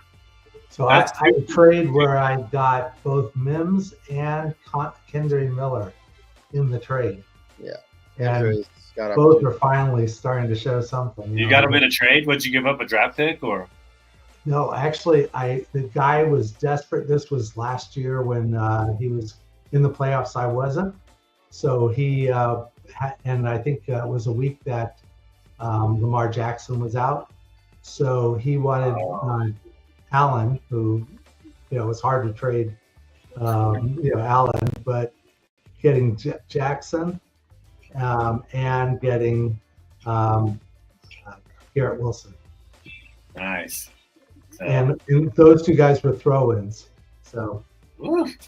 Yeah, that's a pretty good trade, man. Yeah, it was rare when I make a really good one. I've made so many bad ones that I think about it. But I make a lot of trades. That's I think that makes the game fun, makes the league fun. I can't stand leagues where people don't make trades. So yeah, we've been having a lot of trades go down in JC's Dynasty League, and I snuck in. So I was in my second year, took over an orphan, and I'm in the playoffs. So I'm pretty happy about that. So JC I think JC's got what? You got the second pick secured? Third pick. I'll take third pick secured. So you think you're going to take Hunter? I mean, why wouldn't I? Ted? You think he'll go to 3? You think he'll make it to 3? I mean, so I was looking at what they showed today. It was going to be quarter. So in the NFL draft, it's going to be quarterback, and I think Patriots are like third pick. They got him going to the Patriots. But do you think he'll be there in fantasy dynasty leagues in the third pick? Depends on who wants what. I mean, we are a super flex league, so yeah, I would think that 2 quarterbacks. Well, we're an IDP league. I think that's more important. I think like, what do y'all think? Y'all think he's going to be asked to play defense, or you think he's going to be asked to play more offense? We might do both, so that's what I'm saying. I might get both. That's a cheat code right there. If he does play IDP, if they list him as like safety or something like that, and he's playing special teams, offense, and defense. Like cheat code. It's like getting Hill from the Saints. All of a sudden you got that multiple position guy. I like that Boise State too. That Boise. Yeah, that running back. I don't know that much college football. But. How soon do they start picking defensive players in your IDP league? It's only my second year to do that, but I feel like some players went at the back end of the first round because it's a 14-team league or it's a 12. I'm in a 16-team league, and we didn't have any until the mid-second, I think. Maybe that's when it was the late second in that league. Yeah, but there were quarterbacks last year. I'm not a big fan of Ruben Sanders. I'm nice pass over the middle. Whoa, there you go, Kittle. Good boss, bro. He's so good. I hope he goes to wrestling. If Dude, he after, just, God, he's good. after the NFL, I really hope he goes to wrestling because he'd be really good. Or just announcing. I think he'd be a good, funny announcer. And smart. I've got Kittle in this league that I've got the IDP players I'm stressed over. Yeah. So keep it going. Yeah, you need him, dude. It's somebody I've never grabbed, just probably because of my, like, he always goes high, and I don't like 49ers. I don't see him. This might be his most consistent year. We've had a lot of touchdowns this year. There's Garindo. Looks like he tried to plant and went down. All right, I'm gonna. He didn't look 100% there. Debo Samuel opened up the game with the drop. I don't know if y'all saw that. Like all of us talked about, like he got fact checked, and then he dropped it. So good. It's like karma. Oh man, well, it's hard, bro. That's all. I got pretty in the JC's league. I think either JC's league or the Warrior Bowl. Yeah, he's not hitting the hole, bro. Roseboom come up, which I put Roseboom in the Oasis. It's a one and done league we're part of, Rick, and it's a lot of fun. I'm not doing good, but it's a lot of fun. I'm in the Fantasy Cares one and done that Scott Fish did. Yeah. And I was fourth up until this week, and I fell to ninth. Yeah, that's still good. JC, you know, JC, he was good in the Scott Fish Bowl proper, and you know, it's just hard. Everybody's like, "Oh, Scott Fish Bowl so easy." My first year, I did really well. I was one away from the semi point. Literally 1 point away from the semis, and then I haven't made it back the past 2 years. So I'm a little. I was eliminated this week. Well, damn it! I got eliminated last week because I started Will Disley and he got 0 points. No. I missed it by 11 points, but I mean, whatever. I mean, it happens. It doesn't matter, dude. My team right now, I'm looking at it this week. I wouldn't have had a chance to go any further than this week. No way. Yeah, that's good. So I sat Darnold and started Mayfield, and that was like 10 or 12 points. Oh, yeah, dude. Darnold had a career week. Yeah. Looked like Dan Marino. And who would you thought? They better sign him. He's going to be the best quarterback they've had since Kirk Cousins, bro. He is basically Kirk Cousins. So you're not expecting JJ to take over next year? I don't expect Sam Darnold to be here next year. Yeah, I think that Darnold's going to go somewhere else. It's crazy. JJ's going to go through his, fourth quarterback or just his third? Was he here before Kirk Cousins? No. Yeah, this was his rookie year. Kirk started in, I think, 2018. Him and Diggs and Thielen. Yeah, that's a hell of a wide receiver you had for a little bit. In my home league, I have Thielen on my bench. Yeah, it's like so comforting to know that you've got someone like that if an injury were to come up, you know. I'm playing Thielen in one of my leagues, one of my bigger, like my. Yeah, a lot of. The Bay, I think. Already had 5. Yeah, 5 quarterbacks. 2 in a game. 3 in a game, I think. I'm on my bye week, and I've got Kyron sitting. Dang. I've got Connor and Shuba playing my running backs this week. I'm on bye this week. Right. Matter, but still, it's like to think that you would have Kyron Williams on your bench. Is that a redraft or is that a dynasty? It's a redraft. This one's a redraft. Golly, that is a smoking redraft. Through the Roster Watch website, they have leagues that they post, I guess. First scores by a Michigan player. Come on, Greg. You're going to make me push the button even though the show's over? Oh. Because it's Moody. Hey, but you know what? I can get down with that. Like I said, I got Moody in the Oasis League. So The first scorer is a Michigan player. as Greg said. Field goal. Hold on, where is that?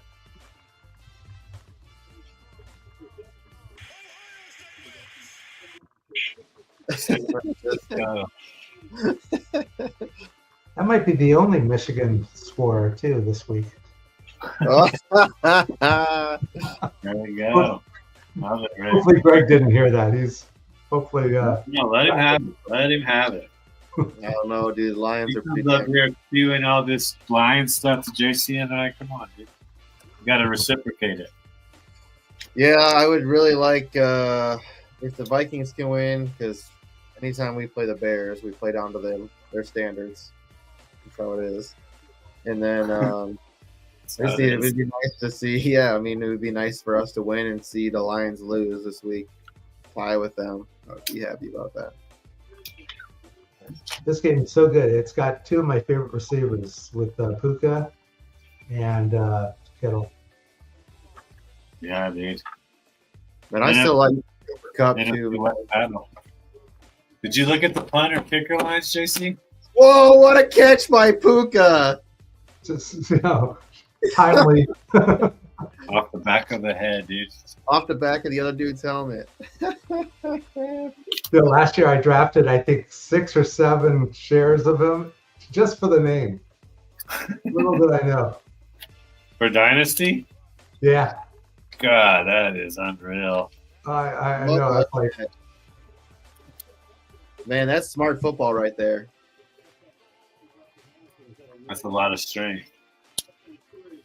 he's big too. He's not just. I mean, he's a. I think his brother's coming in the league soon too. I mean, I think Coach would know more than me, but I'm pretty sure he has a younger brother. Where did they play in Utah? Where do they play? Coral, by the way. BYU. Inciting. BYU. Yeah, he played at BYU. So that's why I was thinking Utah. Yeah. Coral sucks, Greg. Talk about Michigan. That dude's terrible.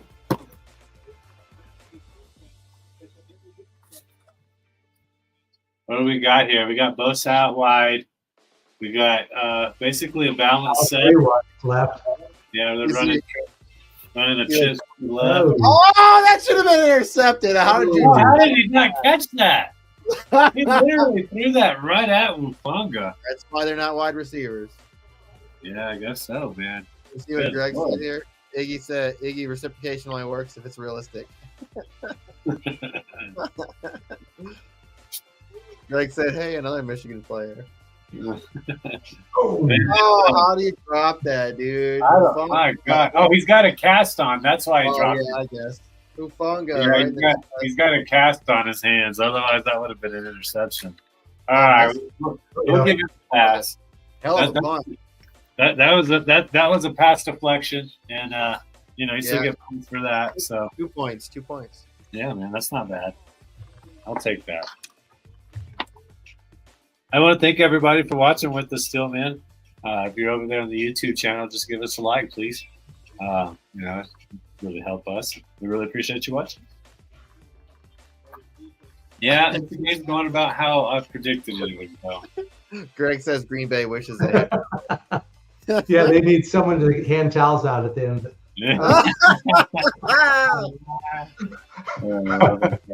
I'm picking on Greg. Yeah, man. I don't know. I think all three teams make the playoffs. Oof. Lake was a good pickup. Yeah. I missed out on him. Samuel Jr., they're just trying to get him going. He's just not doing it, man. Debo.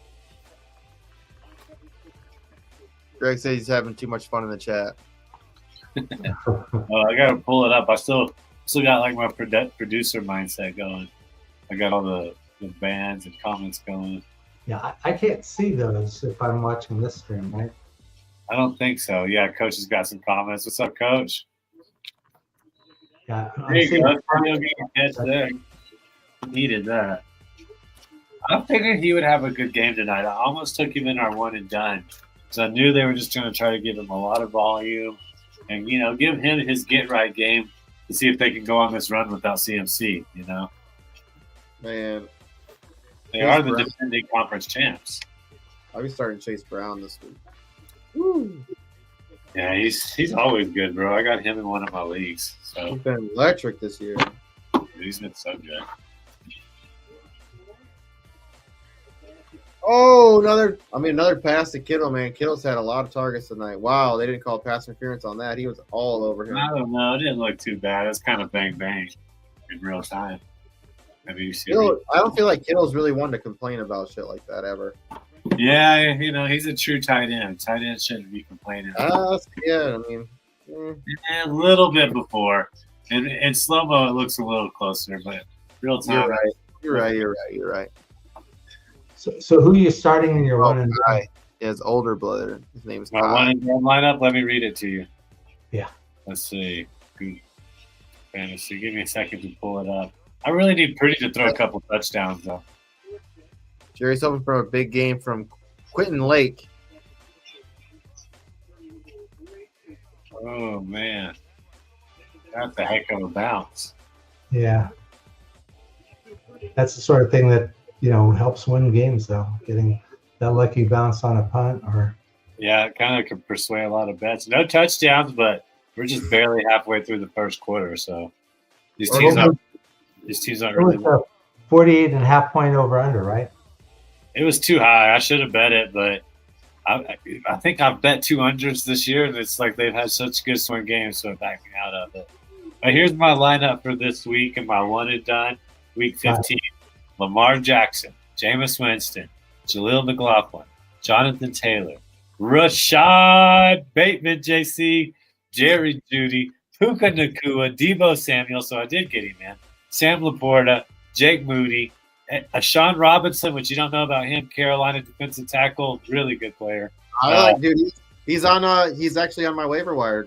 He's on my Dude, waiver I know. I saw that one too. I mean, we're not thinking the same here, man. Arden Key, Tennessee defensive end, Khalil Mack, Cody Barton, Terrell Bernard, Jack Campbell, Christian Roseboom has already got 3 tackles, Kyler Gordon, Trent McDuffie, Jair Brown, and Cameron Bynum. I play a lot of Thursday people because I'm already out of the running, and I like to see my name at the top for a few days. There you go. So the Fantasy Cares one, you only choose 5 players: quarterback, running back, wide receiver, tight end, and kicker. And my team is Josh Allen this week. Should have been last week. Derrick Henry, Tyreek Hill, Sam Laporta. That's the only one I'm kind of sweating a bit. And I got you. Yeah, I think he might have a good game. I don't know. The Bills are pretty good at the safety position, but we'll see who they target to stop. And plus, Tim Patrick seems to be eating into the types of routes that Laporta would be running. So, yeah, that's true. Yeah, I played Tim Patrick last week in the one and done, so that was good. Oh, good for you. You got points on that, didn't you? Oh yeah. I got about 16th for a guy that wasn't getting much.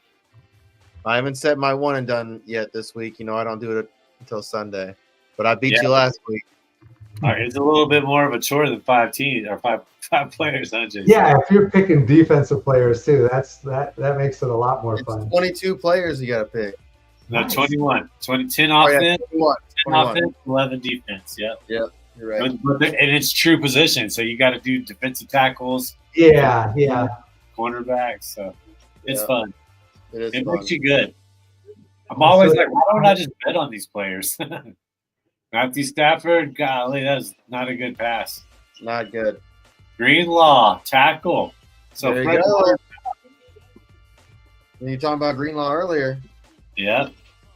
I didn't start Greenlaw. I have him on one of my teams, but I was kind of worried. Great. Didn't need to.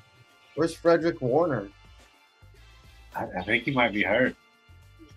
What a punk. Yeah, on playoff week, man. No, there he is in the middle. He's right there. Oh, yeah, there he is. You're right. Long hair. Don't care. Long hair, don't care, baby. Greenlaw, another tackle. My goodness. I love Fred Warner, dude. He's so good. Yeah.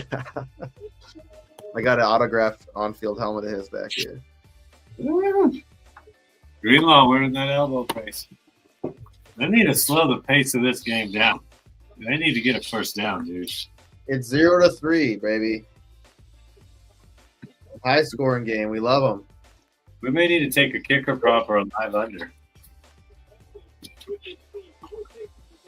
Jerry said he was afraid Greenlaw was going to have limited snaps. Ooh, wait. Who said that? Jerry B. Jerry B, yeah. I mean, I kind of would have been too. But he's coming out. Make me dang, another 3 and out. This defense not letting anybody do anything. Neither defense. Yeah, it's ooh.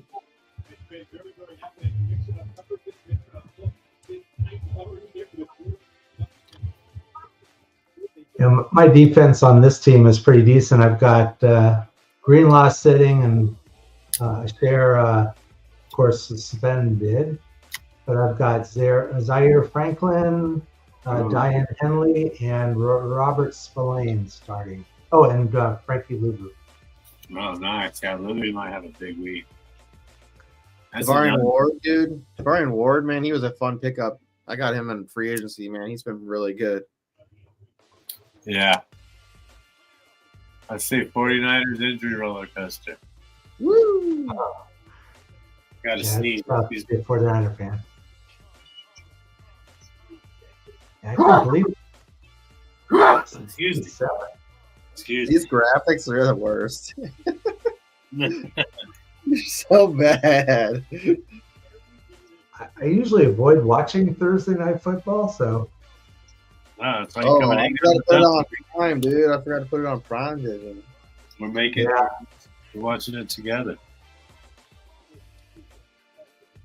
What am I doing? I'm missing the best way to watch it. Yeah, I've been watching it the whole time, dude. It's great. Come on, Purdy. Juan. Juwan Jennings. Let's go, Jennings. Come on, Purdy. I guess I just need Purdy to score, dude. That's just how it is. Who would have thought he'd be your wide receiver one? Like I said, I got so many best ball shares of him last year, and it kind of disappointed. So, left a sour taste. I didn't get enough of him this year. Damn. Ayuk, Andre, Mason, Christian McCaffrey.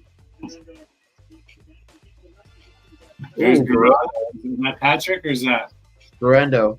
Garendo? Is that Garendo? Yeah. 31. We're going to get all these letters and get all these postage stamps on these letters going out for Kawasaki's disease. That's my goal this first half. 200. I like how NFL.com makes it look like it's a massive pass for 5 yards. Look how long they make that pass look. Nice. Kind of like a running back who falls forward all the time. Yeah, that's true. First down? First down. Okay. Kyle Shanahan. Kyle. I guess I am watching the Prime coverage too, because Prime Vision. Yeah, that's one I'm watching. Picture's pretty. Yeah, they got real crisp picture. I mean, I don't even have like a great TV or anything, you know. I'm just looking through it on one of my other monitors, so. Yeah, exactly. That's like basically what this is. And it's pretty clean, and it's not lagging. Who knows, man? Hey, Prime, if y'all want to give us a job, reach out to the Sports Affiliation. Yeah. YouTube TV also has to give me a job, considering they're raising their rates. Oh, yeah. That's ridiculous, man, how we have to do all these little hoop jumping to just watch sports. Yeah, it's crazy. If you watch that show like 90 Day Fiance or a couple of like House Tyson, you got like 18 free choices to watch that show. Yeah. You just want to watch like a regular local sports channel? Like there's no local sports, yeah. It just doesn't make any sense. Tried to trade Kobe Turner this year, and guy wouldn't make that trade. You tried to get who, Turner or Kobe Turner? Yeah. Yeah. Oh, yeah. I mean, Jared Birch he started out good, and now Turner's doing it. I think they've got a pretty good mix to kind of not let the blow of Aaron Donald be, like a massive, you know what I mean? Oh, Purdy's done. Sad. There he is, talking about it. Great call. Look at you. Well, Rick. I might get into this IDP stuff, It's fun, man. It's where it's at, dude. Like him. For me, it's been writing about it, doing the waiver. That's kind of made me learn players to kind of find out there that people aren't looking for. Dude, Eric Kendricks, in my my IDP, the draft night out IDP league, dude, he was out there sitting there. I'm like, okay, I'll just go pick him up. I'm sitting there waiting, so I don't have to play anybody till next week. And I was like, I'm just gonna pick him up. I'm so glad bye week. I mean, shit, there are players out there. Yeah, it's fun to watch or to see how like leagues act. You'll see people like way under value the IDPs, and they, you can't get them to trade you a running back or a wide receiver, but the IDP player is outscoring that wide receiver all season long. Yep. Yeah, they don't have the appropriate value on them. And they go under. Well, in our one of our auction leagues that JC and I are in out of the Bay, they just like Max Crosby. Nobody put him up, so probably about the 7th or 8th round maybe. And then I was just I was like, I didn't want to bid him because I wanted him to fall. And then an auction league, and I got in a damn bidding war with JC, and he won it. But I guess I may have won that battle because you definitely won that battle. He's underperformed, man. But he hasn't been hurt. That's another thing. It's really sucks when you get somebody and they just get hurt and they're done, like CMC or whatever. So the team I had, Parsons, I traded him away for a 2nd round draft pick. And of course, that would be the week then he bounces back and gets a couple sacks. But all season long, he was either hurt or underperforming, just like Crosby was. Yeah. I'm actually still happy I made that deal. Yeah, I got him in one of my leagues that never dropped him. I held on to him. That same auction league, I think. We only have a 5 bench in that league, so it's with 5 bench with 15 starters, and I've held on to him this whole time. So I was just like, I gotta play him now at the playoffs. So here, he's boom or bust. That's all you're getting with him is boom or bust. But if he goes off and gets a kind of 2-sack game, he kind of tilts it so much to my advantage. So I'm rolling with him this week. I don't know. We'll see. Because he's due a contract, so he may be playing for another team too. I'm underperforming in this other IDP league I'm in, and so I'm going for draft picks. And my defensive ends aren't that great. I've got Collins, Dana, Herbig, Thibodeau, who kind of has been still a bit of a disappointment. Yeah. But my best defensive end is Tuli Tuapolo. Oh, the Chargers? Yeah. Yeah. Yeah, man, he's great. I picked him up this season. He is I'm so happy. Woo, definitely holding it down for me. There's pretty much. He's kind of a plug and play. He went from a waiver wire to, all right, I can't take this guy out.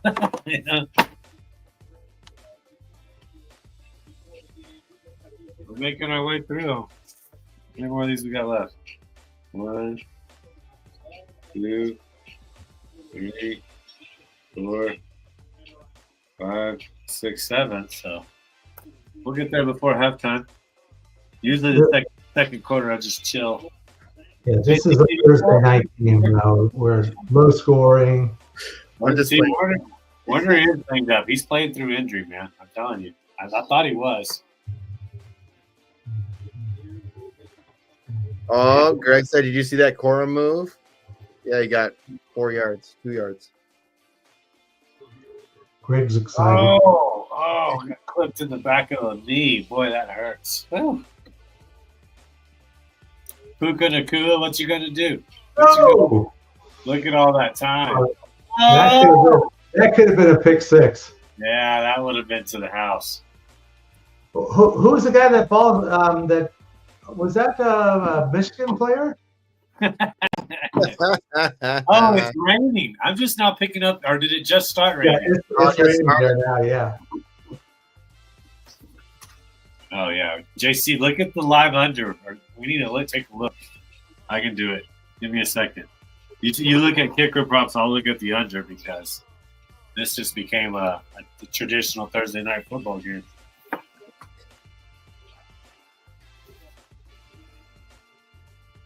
Fred Warner back in. Such a warrior, dude. Right off his hands, too wet. That was a typical raindrop. I think this is the most plays I've seen in a first quarter all season. It's literally just 3 punt, 3 punt, 3 punt. Yeah. How many first downs so far? San Francisco had 2.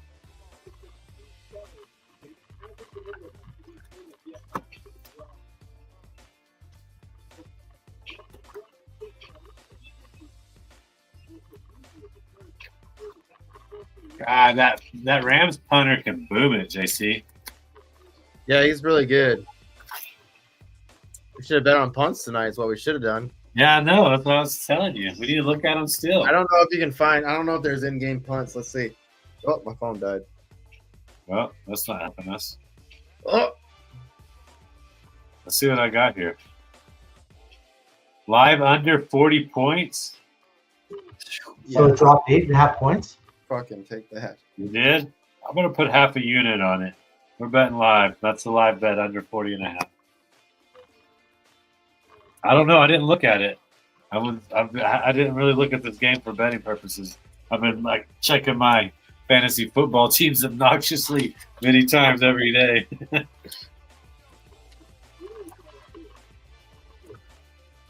This stamp's pretty cool.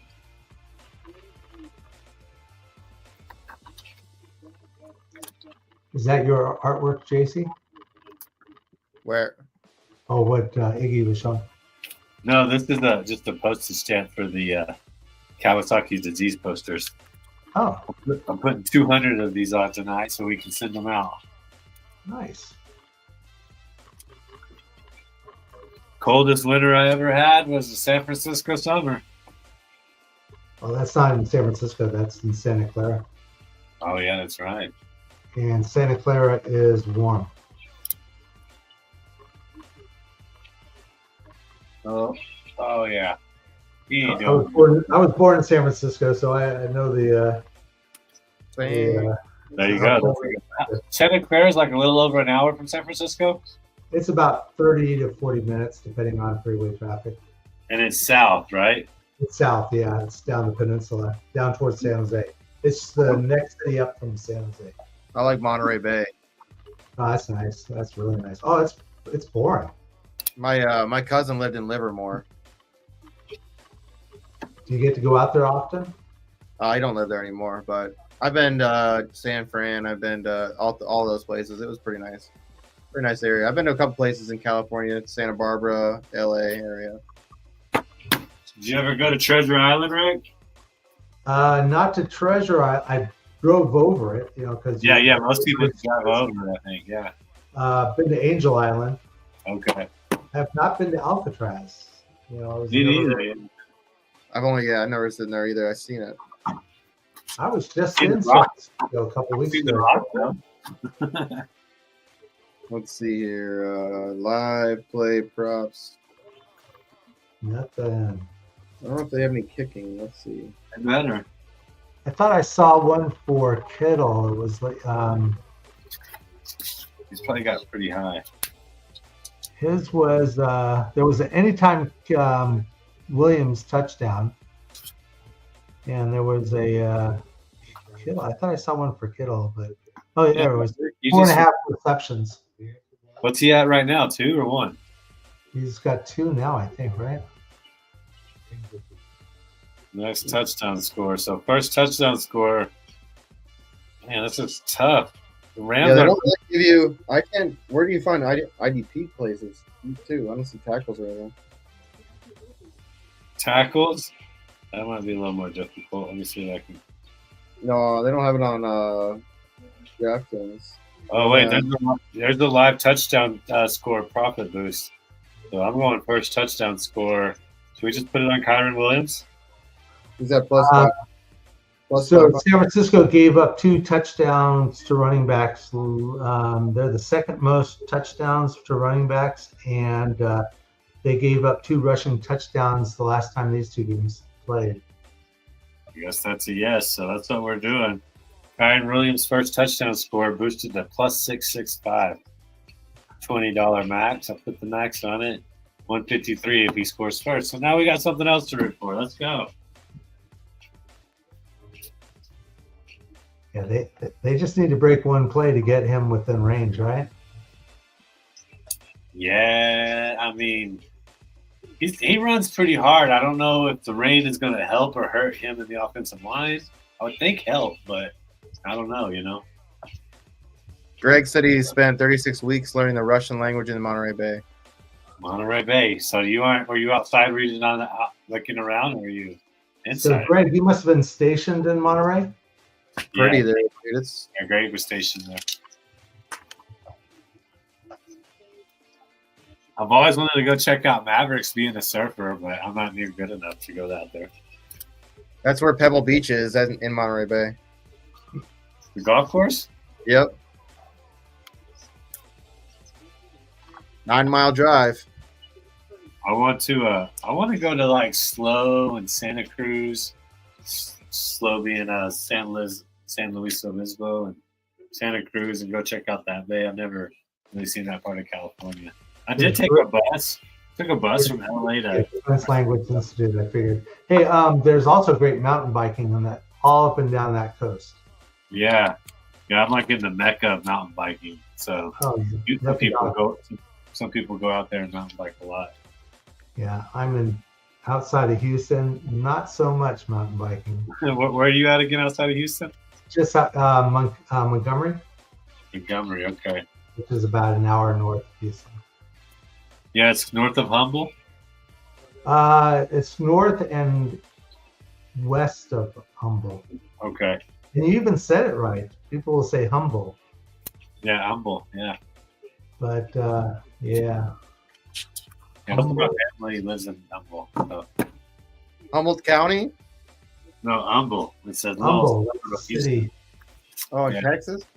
Yeah, You know, it's not too far from Mattress Mac. that's right. He's in the hospital again, too, by the way. Damn it. I thought about getting a picture and framing it so we have Mattress Mac in here with us, but maybe I'll do that another time. Yeah.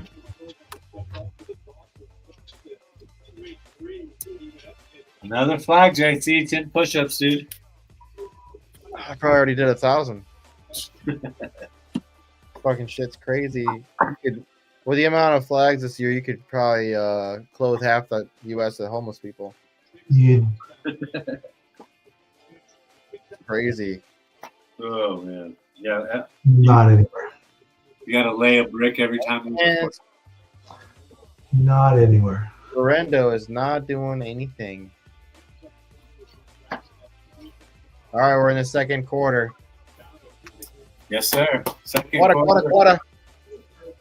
I kind of need a Brock Purdy touchdown, but I also need the Rams to get really close so we can score a touchdown. If Kyron Rams scores the first touchdown, we'll put 10% of the winnings to Fantasy Cares. We'll put $15 to Fantasy Cares. There you go. Good job. Hey, and what you need now is a field goal going in this direction, and then a big play by Puka. Yeah, a deep bomb to Puka. Oh, kiddo! Oh, it's pass interference for sure. God. You need Like another. Well, that might be bad if it's pass interference. That means they're going to get the ball down. Purdy floated that one too. Oh man, that could have been. From there, it looked close, man. It looked like he fucking slapped him before the ball got him. Close. So wait, was that pass interference? Sure, dude. They ran that same play earlier. He turned around late. Should have been a call, yes. to be honest, because the defensive back wasn't looking. He turned really late.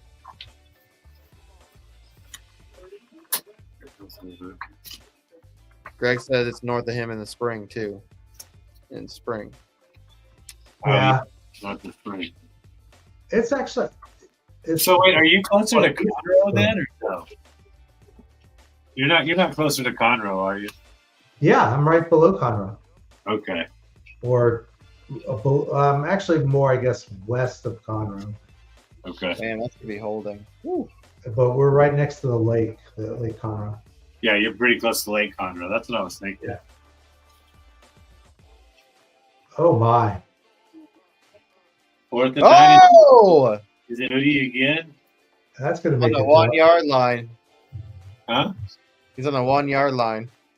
It is? How? Yeah. I must be way behind y'all. Wow, that rain is coming down. Oh, you McLeod, dude, what a play. The punt's on the 1 yard line? Yeah. That's Maybe not- the 2. He would have stepped forward a little bit, but he'll be down there, close to the 1. 3 yard line.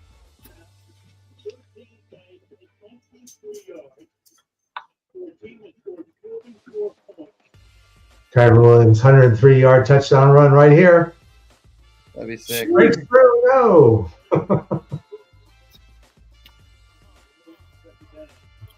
Yeah, we're on the wrong goal line for that to happen.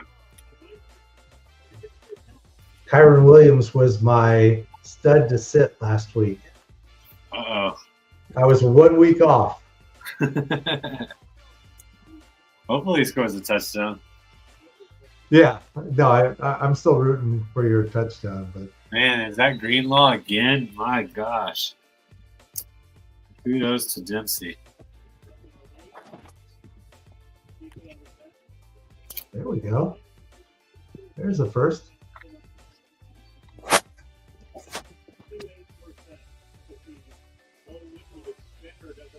Since you're watching it a bit of a delay, should we do bets and then? I like it. It's like that joke or that I dude's think like, he's going to turn left. it's that joke where that guy's like, two guys at the bar watching this dude's about to jump off this big building, and the guy's like, I'll bet you $100 he jumps, and the guy's like, all right, you're on, and waits a little bit, finally the dude jumps, he's like, all right, $100. He's like, man, you're right. And he's like, here you go. And he's like, nah, I'm just joking, man. I saw this on the news earlier. And he's like, yeah, me too, but I didn't think he jumped twice. Come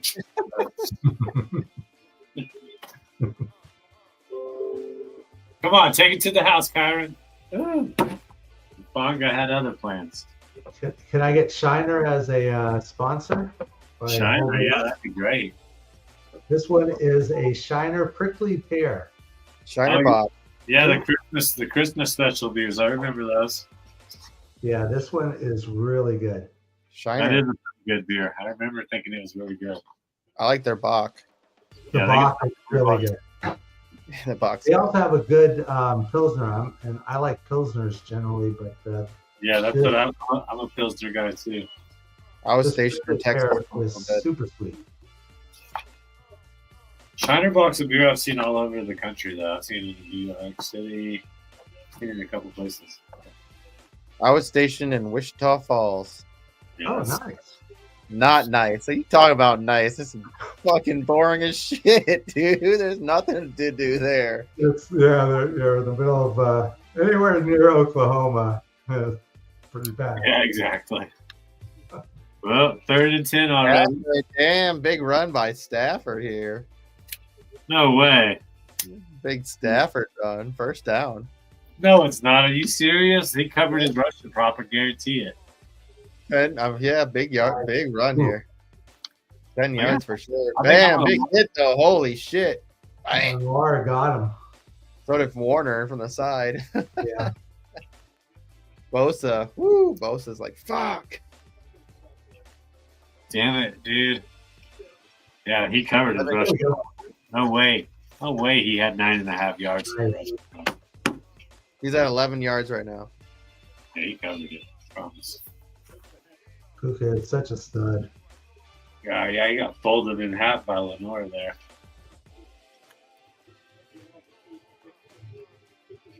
Matthew Stafford's a Hall of Famer, though. Him going to the Rams made him a Hall of Famer, no doubt about it. Yeah, funny the way that trade worked out, because Detroit was perfectly happy getting, I guess, Goff. Looking in hindsight, I mean, they got Goff and they got some good draft picks out of it. Yeah, I think it's just a win-win trade. I think both sides won. I always thought Jared Goff was going to be a bust and Carson Wentz was going to be the good quarterback. And they both went to a Super Bowl, I mean, both helped lead their team to a Super Bowl in some kind of way, and Wentz just fell off, dude. He's the backup to Patrick Mahomes right now. Greenlaw, another tackle, dude. Have mercy. Come on, Kyron. March it down the field. Let's get a touchdown, bro. We want to get some money to Fantasy Cares. Oh, that's kind of cool. This why you clicked on the stats panel. Nice. Yeah, where they pop up and it's a different angle. Yeah. That's pretty cool. That's what JC and I watch. But they don't have the defensive stats, just the offensive stats. Yeah, but they do highlight defensive players and zone coverages and stuff. So I think it's beneficial if you're playing IDP. Oh my gosh, sold it. It's pouring, dude. Yeah, it is. It is coming down. That's a Pacific. Imagine if it was snowing. If that was snow, it would be a blizzard. Maybe an epic game if it was snowing. I love snow. We're down to the last 3 here. We did it. 200 stamps, man. 200. Then we just got to print labels so I don't have to write them all. How many? 200? 200. Kyron Williams, he's starting to get going though, Rick. He's starting to start rolling, and I mean, it's a good play call, with the rain, but they're trying to throw it.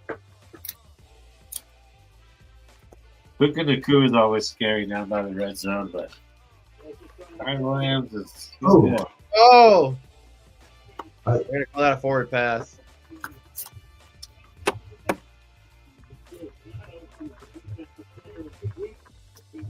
Red Wana.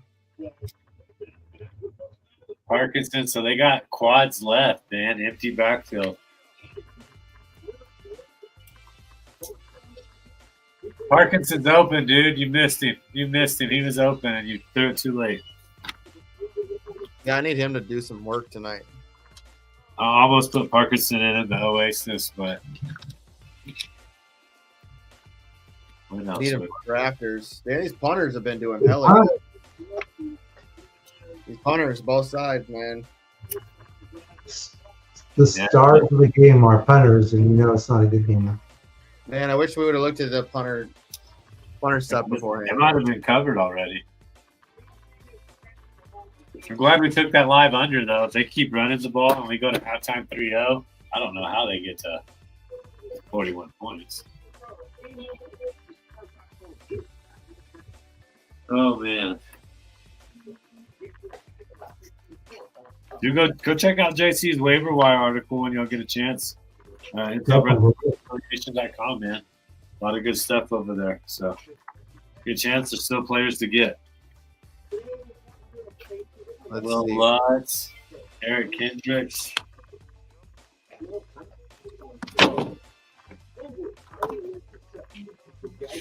Here's who I just picked up.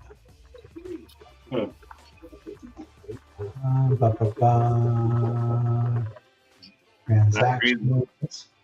Zach Allen. I picked up and then had to demote Darius Masau. Okay. Picked up Jonathan Owens, but probably won't use him.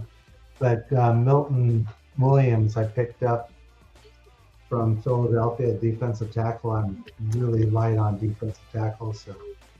Right. And then I picked up Stone Smart. That's right in for the Chargers, right? Yeah. Hey, when you guys did your DSTs to start this week, who did you guys all pick? I think I missed that. I chose Atlanta, man. Playing against Vegas this week. Giants. Hey, next man. Why would you take Atlanta? They oh my gosh. I don't know if you watched them last week. Aiden O'Connell sucks. That's why. Yeah. Matters. Dude, they just made Sam Darnold look like freaking, I don't know, pick the best quarterback you can think of, and that was him. I don't think they get many sacks. That's the only problem, but who is the defensive back, number 20? I don't know. I'm gonna tell you right now, Atlanta's secondary looked like if you were playing Madden and you put it on ultra easy. Like they were diving the opposite way of where the ball was. Jordan Addison would be wide receiver 1 for the Raiders easily right now, though. They don't have Jefferson. So my one team my one league where I have a DST, I get the first round bye for the playoffs. So I actually picked up a defense for next week. Oh, right on me. Oh, so we'll see. Wait, who'd you get? I picked up Indianapolis. They're playing against Denver this week, and who next week? They actually have 2 good games coming up. They play Tennessee, and then they play the Giants. Ooh, so for championship week, you get the Giants. Yep. That's what I'm doing, basically. I'm Danny DeVito. Yeah, I'm loading up on the Falcons just for that reason, because they get a good game against Vegas, and they get to play at home against the Giants. It's going to be tough for the Giants to do much there. And like I said, the Falcons are still playing. They're still playing for the division game, a home playoff game. So I don't think they're going to let up. Raheem Morris is a good defensive mind. I think he'd be all right. The Colts get a lot of sacks. Yeah, DeForest Buckner makes everything good for everybody. That's the truth. I said Raiders, man. Raiders, they were playing against Kirk Cousins. He's thrown so many. So he has the most turnovers in the NFL as a quarterback this season. Maybe Kirk. I'm sorry, JC, who? Kirk Cousins. The Raiders. Oh, yeah. He fumbles and interceptions. Yeah. You want to know who's number 3? Aaron Rodgers. Sam Darnold. Sam Darnold. Vikings know how to pick them. I was gonna guess we were gonna say Famous Jameis. Famous Jameis. He's working his way. Kittle, another catch. That ball hung in the air too, man. Who was number 2? That's points. There it is. 200 guys. 200 of those stamps right there. Beautiful things. Nice. To go. Orlando. Nope. Lost of yards. Yeah, I don't think he's going to be very good. Yeah, I said just not by him. Yeah, Kittle's got 16.6 points so far. Tonight? Thanks. Yeah. So he's on one. He's he's only got 2. Is that updated? 2 for 43 yards? I thought he had 3. I don't know. That's what I was trying to figure out if he had 2 or 3 catches. The stats for X-ray. Kittle 2 for 43. Yeah. Somehow I missed that. This rain is messing everything up. Looks like it's a 90s grainy TV or something. It's wild. Is that verse? The players are just like, I just want to go inside.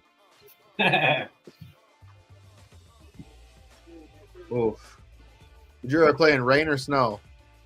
Snow, 100%. No. Man, these quarterbacks are just missing on these throws. It's infuriating. Well, I'm sure the rain affects the ball through the air, you know? Yeah. Nice. Yeah, it has to. Hey, Stack. Turner again. I think Troy Aikman explained it one time. He's like, when it's raining, the quarterbacks that throw the tighter spirals can still get the ball where they want. The quarterbacks that don't throw tight spirals become affected by the weight of the rain and usually the wind. Turner just got another sack. Yeah, I'm looking up to see what his scoring is with the team that. Okay, come on.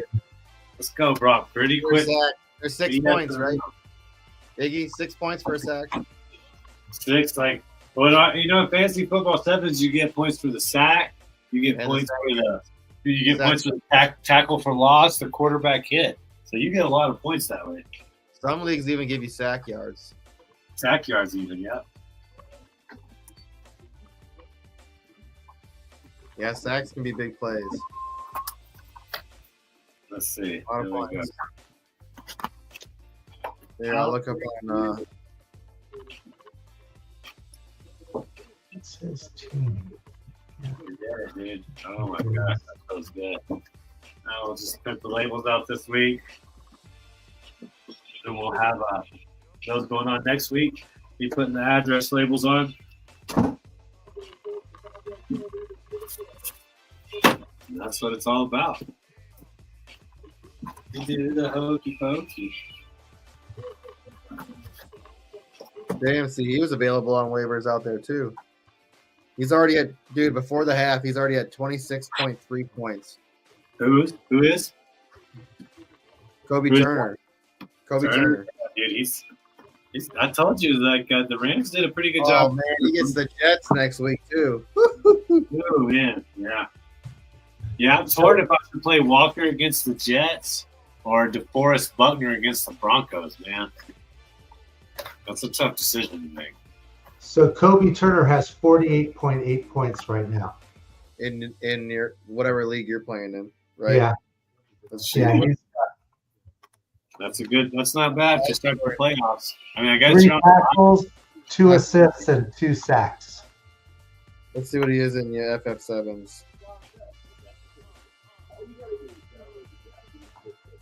Dude, I think my computer heard you because it put it up on it says 6, like, what are you doing, fantasy football 7? If you get points for the sack, you get points. So I just totally started recording it, I guess. 20. He's got 25 points in FF7s. There we go. And he's available. He's available too. He's got 2 or 3 tackles. Has he just got 2 tackles too? Oh, I don't know. 3 tackles, 2 assists. You're talking Turner, right? Yeah, Turner. So Kobe Turner is available in your league. And his branch of the fantasy sevens, I think so. Kobe Turner. But there's not there's only the defensive line category. Oh, they don't have tackles. Yeah, you play in fantasy football sevens. We'll get you in there next year, right? Charity league. That's what the donations for this right there, working on it. And, nice. Yeah, love it. I love IDP. If I could get rid of all my dynasties and just do IDP. Oh, it's good. It's redraft, but you play 1 defensive lineman, 1 linebacker, 1 DB, and 3 IDP flex. But you still get to play a defensive special teams. So if you want to double down on TJ Watt or double down on Fred Warner, the San Francisco defense, you can. And the defense gets a lot of points. The defense can score the most, but they can still score negative. So it's like a double-edged sword, Yeah.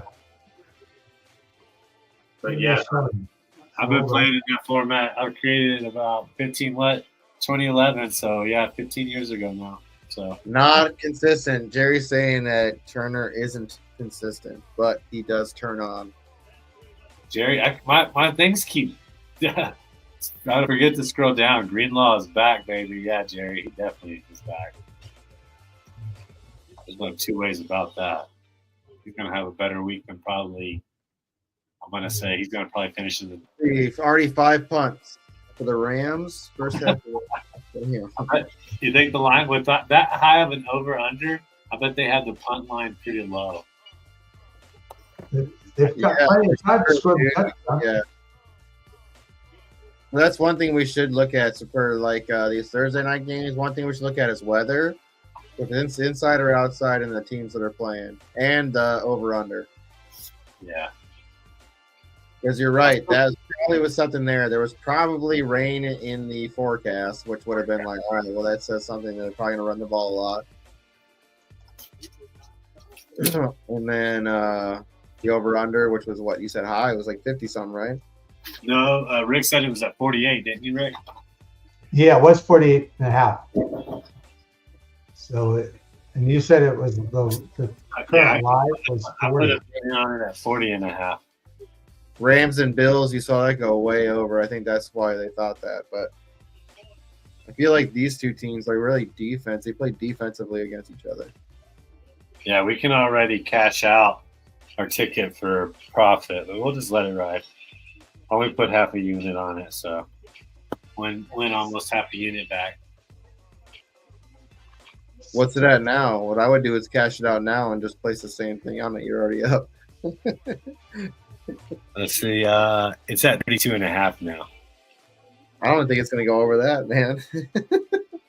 Look at this rain. I don't think it's going to stop. They just moved it to 31.5. They heard you. But yeah, here it is, guys. So far, JC and I have 200. These bad boys.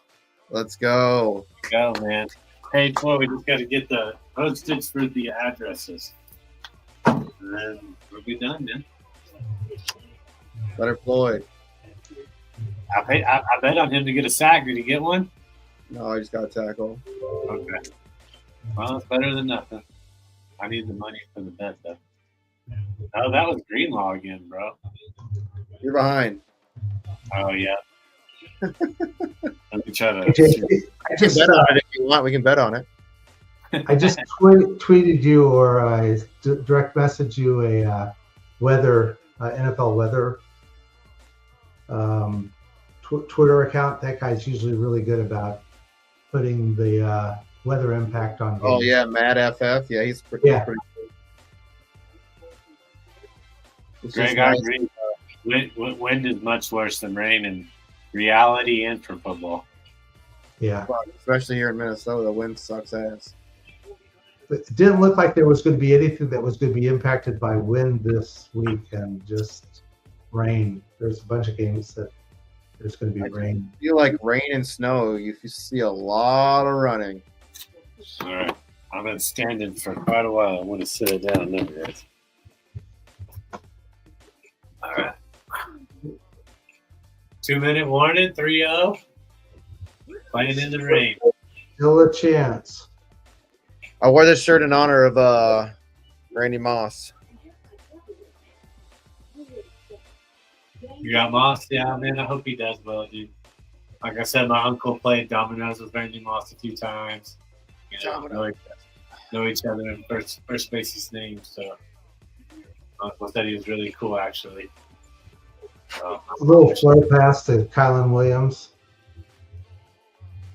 Runs it in. There's your touchdown. That'd be great. We'd go immediately over to Fantasy Cares and donate $15. Keep our words. Let me look at some of my games here now. We got a lot of snap stuff. I'm so glad I was able to stay focused through that.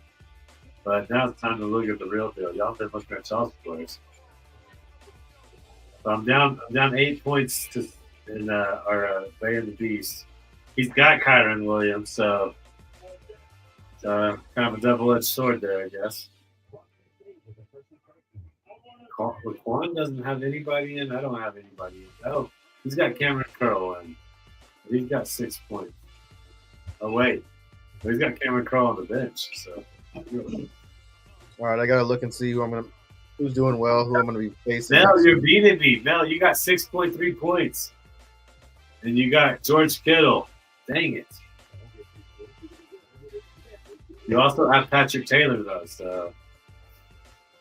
Took a gamble there. Mel. Hey, scores on Thursday nights, though. And you have like 3 or 4 days of just having it eat at you whether or not you did good or not. It's like just have games on Sunday. That's when football is meant to be played. Yeah, I agree. I mean, I love Thursday football. I love chilling with JC. Like I said, we've been doing it for 4 years, but I have seen some pretty bad injuries. That just How much would I bet he could put a uniform on and still throw a couple touchdowns right now? Ryan Fitzpatrick? Yeah. Yeah, I think he could. Jameis is the current Fitzpatrick. Yeah, I guess he kind of is. And they were teammates in Tampa Bay? They were? God. Okay, go. I'm playing against Juwan Jennings. He's got 6.1. And yeah, Brock Purdy's only got 2.6 points in the Warrior Bowl. That sucks, man. That hurts, yeah. That question came up a lot in the previous show too.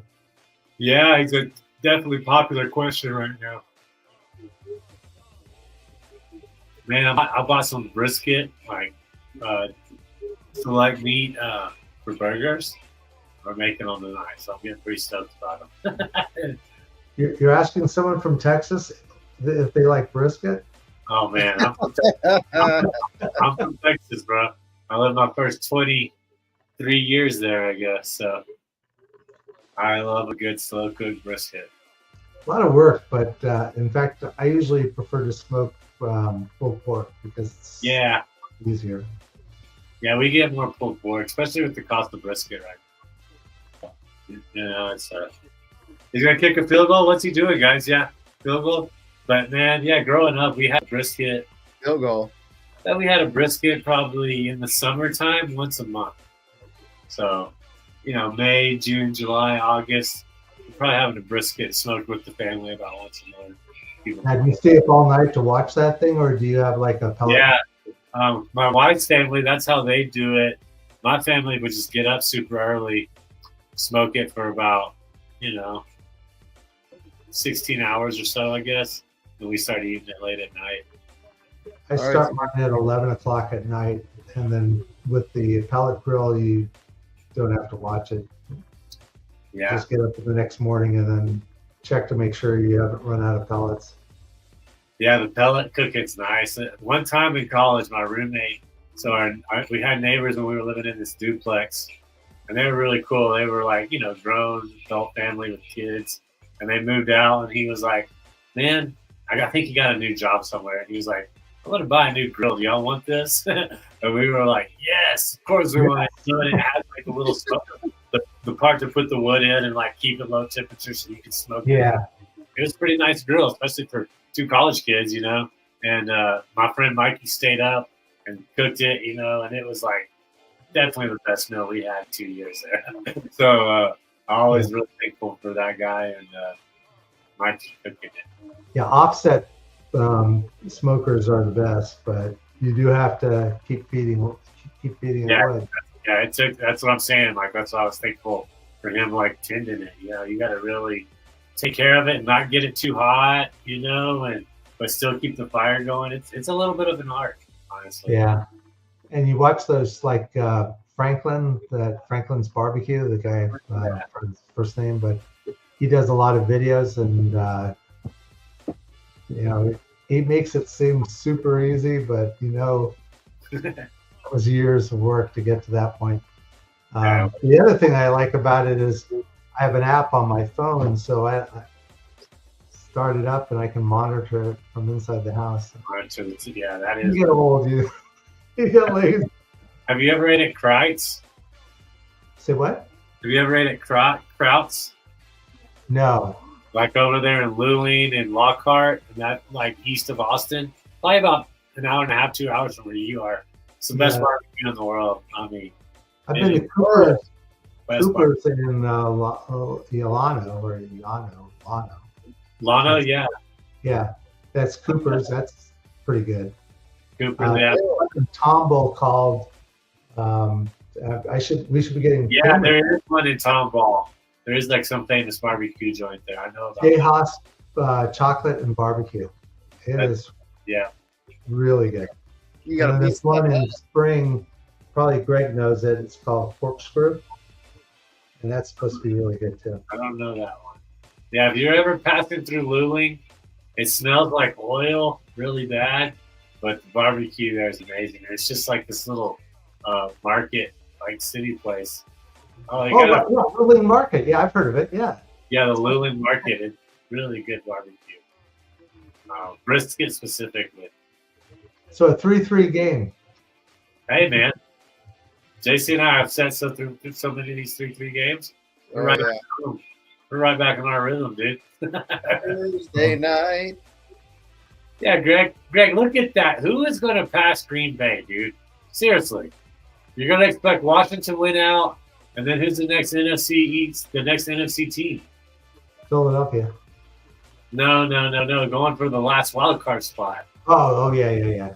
It'd be the Rams, right? Yeah, the Rams Right. probably at 7-6. Yep. Trent Williams. That's the reason they're sucking. They might be 7-6-1. The rate this game's going. Ooh. I don't think anybody's Oh, for halftime. I'll reset it, and I think y'all are still ahead of me. I'm at 50 seconds right now. we're at 41, Damn it. and the clock stopped. Well. Oh, man, that was almost a pick. Yeah, it was nice. I've got the same feed you've on, and I'm on 41 seconds. I don't know why the delay for you. It must be a Midwest thing. You guys are on opposite ends of the Midwest. No, JC, yeah, where are you at, JC? Minnesota, Minnesota. still Central Time. Oh, How far are you from the border, which JC? border? Well, the closer one. Canada. Yeah. Oh, that border. I thought you meant Wisconsin. Wisconsin. They're still. Fuck, 8 hours.